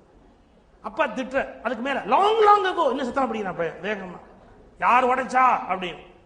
இந்த பயலுக்கு 12 வயசு, இவங்க அக்கா 13 வயசு. அவ அங்கேருந்து வந்து அப்பா கிட்ட, அப்பா அப்பா நான் உடைக்கல, இவ்வளவுதான் சொல்ல முடியும் அவளால. ஏன் இவன் தம்பி உடைச்சான்னு சொன்னா எலும்பு உடைச்சிடும். அவளுக்கு உண்மையை சொல்லணும், சொல்லாம இருக்கணும். வந்தாப்பா நான் உடைக்கலப்பா, நல்ல நான் உடைக்கல, நான் உடைப்பேன் அப்படின்ட்டு பேசாம அனுப்பிட்டேன். இந்த பைய பார்த்துக்கிட்டே இருக்கான், அவன் என்ன சொல்லிட்டு போனான்னு. ஒய்ஃப் அங்கேருந்து வந்தா, வெளில போயிட்டு வந்தா காஃபி கொடுப்பேன், காஃபி கொடுத்தா. அப்போ அது இவன் கோவம் குறையட்டுமே, அவன் சொன்னான் காஃபி எல்லாம் அந்தாண்ட போய், இதை யார் உடைச்சாங்கிறது எனக்கு இப்பே தெரியும். இந்த வீட்டில் என்ன நடக்குது, நான் ஒரு மனுஷன் உயிரோடு இருக்கிறேன், என்ன நடக்குது எனக்கு தெரிய மாட்டேங்குது, யார் உடைச்சா. அச்சா பாருங்க ஒய்ஃப் ஒன்று ஒரு வார்த்தை, உங்களை யார் வாங்கிட்டு வர சொன்னா. எத்தனை தடவை சொல்லுங்க, வெளியே போனா சும்மா வாங்க, இப்படி கண்டதையும் வாங்கிட்டு வந்து போட்டு அது உடஞ்சு போய் ஏன் உடைஞ்சது, எதுக்கு உடைஞ்சது, எதுக்கு இப்படி பிராணனை வாங்குறீங்க, சொன்னதை கேட்க மாட்டீங்க நீங்க. ஏதாவது ஒன்று வாங்கிட்டு வர வேண்டியது, அப்புறம் உடஞ்சு போய் நம்ம வீட்டை பத்தி உங்களுக்கு தெரியாதா, இந்த புதுசா சொல்லணுமா, இந்த வீட்டில் எது வந்தாலும் உடையத்தான் செய்யும், வாங்குவானே அப்புறம் இப்படி வீச்சு வீச்சு கத்துவானு சாப்பிடுவாங்க. இப்ப பாருங்க ஏதோ தப்பு இவன் பண்ண மாதிரி அப்படியே பழையத்துக்கு வந்தால வச்சுட்டான். இவன் சொன்னான், நிறுத்து இந்த கதையை, நிறுத்து இந்த கதையை நிறுத்து, யார் உடைச்சான்னு கேட்டா என்ன எம்எல்ஏ பழி போடுறியா நீ, அப்ப கச்சிக்கிட்டு இருக்கிறான் இவன். அப்ப உள்ளேந்து இவனை பெத்தா பாருங்க ஒரு புண்ணியவதி. அவ அங்கேருந்து வந்தா, ஏன்டா கத்துற, ஏன் கத்துற, இதை யார் உடைச்சான்னு தெரியணுமா. நான் தான் உடைச்சேன், நான் தாண்டா உடைச்சேன். இப்ப நீ என்ன பண்ண அடிக்க போறியா நீ, எப்படி சார் அம்மா உன்னை கை அடிக்க முடியுமா என்ன. அவன் சொன்னான், ஏமா ஏமா உடைச்ச நீ அப்படின்னா. நான் நீ பொண்டாட்டிக்கு காமிச்ச, உன் பிள்ளைக்கு காமிச்ச, உன் பொண்ணுக்கு காமிச்ச, என்கிட்ட உடனே காமிச்சிய, நீ அந்தாண்ட போனா என்னமோ ஏதோ மினி மினின்னு இருக்கேன்னு எடுத்து பார்த்தா வயசான காலம் கை நடுங்குச்சு, கீழே விழுந்தது, உடஞ்சு போச்சு. இப்ப என்ன பண்ணணுங்கிற, உன்னை என்ன பண்ண முடியும், தூக்கி எறி வெளியேறி முடிஞ்சு போய் சாப்பிடுவாங்க போலாம் அப்படின்ட்டா. உண்மையில பாட்டி உடைக்கல, யார் உடைச்சா, ஏன் அந்த பாட்டி ஒத்துக்கல, வயசு அனுபவம், கோவத்துல பையன் பேரனை அடிச்சிருவானோன்னு. வயசாக வயசாக மகனை விட பேரன் மேல பாசம் ஜாஸ்தியா. பாசம்ங்கிறது எப்பவுமே கீழ் நோக்கி தான் பாயும். அப்பா அப்பாக்கு அப்பா தாத்தாலாம் மேல போவாது, பாசம் பாசம் கீழ் நோக்கி தான் பாயும். மகனுக்கு மகன், மகனுக்கு மகனுக்கு மகன் பிறக்கட்டும், கிழவி ஆடிடுவான். ஏன் பொத்துக்கிட்டு வரும் பாசம், அப்படி கீழ் நோக்கி பாயும். அது அவனை ஒண்ணு பண்ணிட்டும் பேர பிள்ளைய அவ்வளவு கோவம் வரும், அவ்வளவு ஆத்திரம் வரும். தாத்தா சொத்துக்கிட்டு பேரனுக்கு எழுத மாட்டேன்னு சொல்லட்டும், தாத்தாவை வெளுத்து வாங்கிடுவா பாட்டி. அந்த பள்ளம் நோக்கி பாயறதுதான் பாசத்தோட இலக்கணமே இல்லையா. எங்க பேரனை அடிச்சிருவானோ மகங்கிற பயத்துல நான் தாண்டா உடைச்சேன். இப்ப என்ன புரிஞ்சுது உங்களுக்கு, இப்ப பாருங்க உடைச்ச பையன் ஒத்துக்கவே இல்லை, தங்கச்சி லேசா மாட்டி வச்சுட்டு போயிட்டா.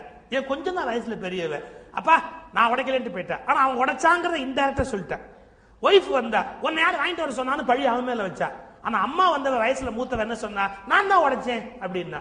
வயதும் அனுபவமும் அதிகமாக அதிகமாக பண்பும் அந்த அந்த இயல்பும் நல்ல பண்பும் அதிகமாக அதிகமாக பிறர் தவறுகளை தன்னுடைய தவறுகளாக சொல்லுவது போல இந்த மனித வர்க்கத்தில் பல பேர் செய்கிற தவறுகளை மாணிக்க வாசகரும் வள்ளலாரும் அருணகிரிநாதரும் தாம் செய்ததாக சொல்லுகிறார்கள்.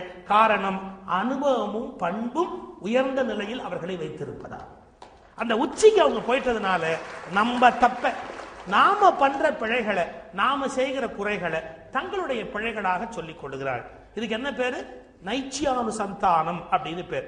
இந்த மனோநிலையிலே மனிதன் உய்வதற்குரிய வழிமுறைகளை, கண்ணீர் விட்டு இறைவன் திருவடியை அடையக்கூடிய ரகசியங்களை அப்படியே புலப்படுத்தக்கூடிய வலிமையான ஒரு ஞான நூல் தான் திருவாசகம்.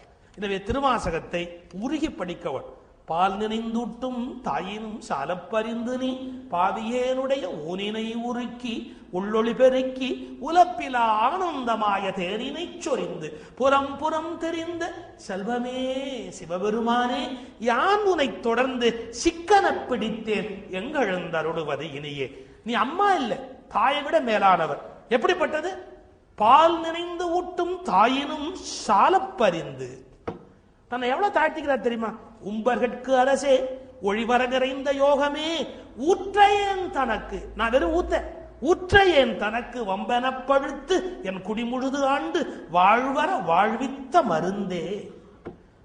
இந்த திருவாசகத்தை நாள்தோறும் வீட்டை நம்ம படிக்கணுமா இல்லையா?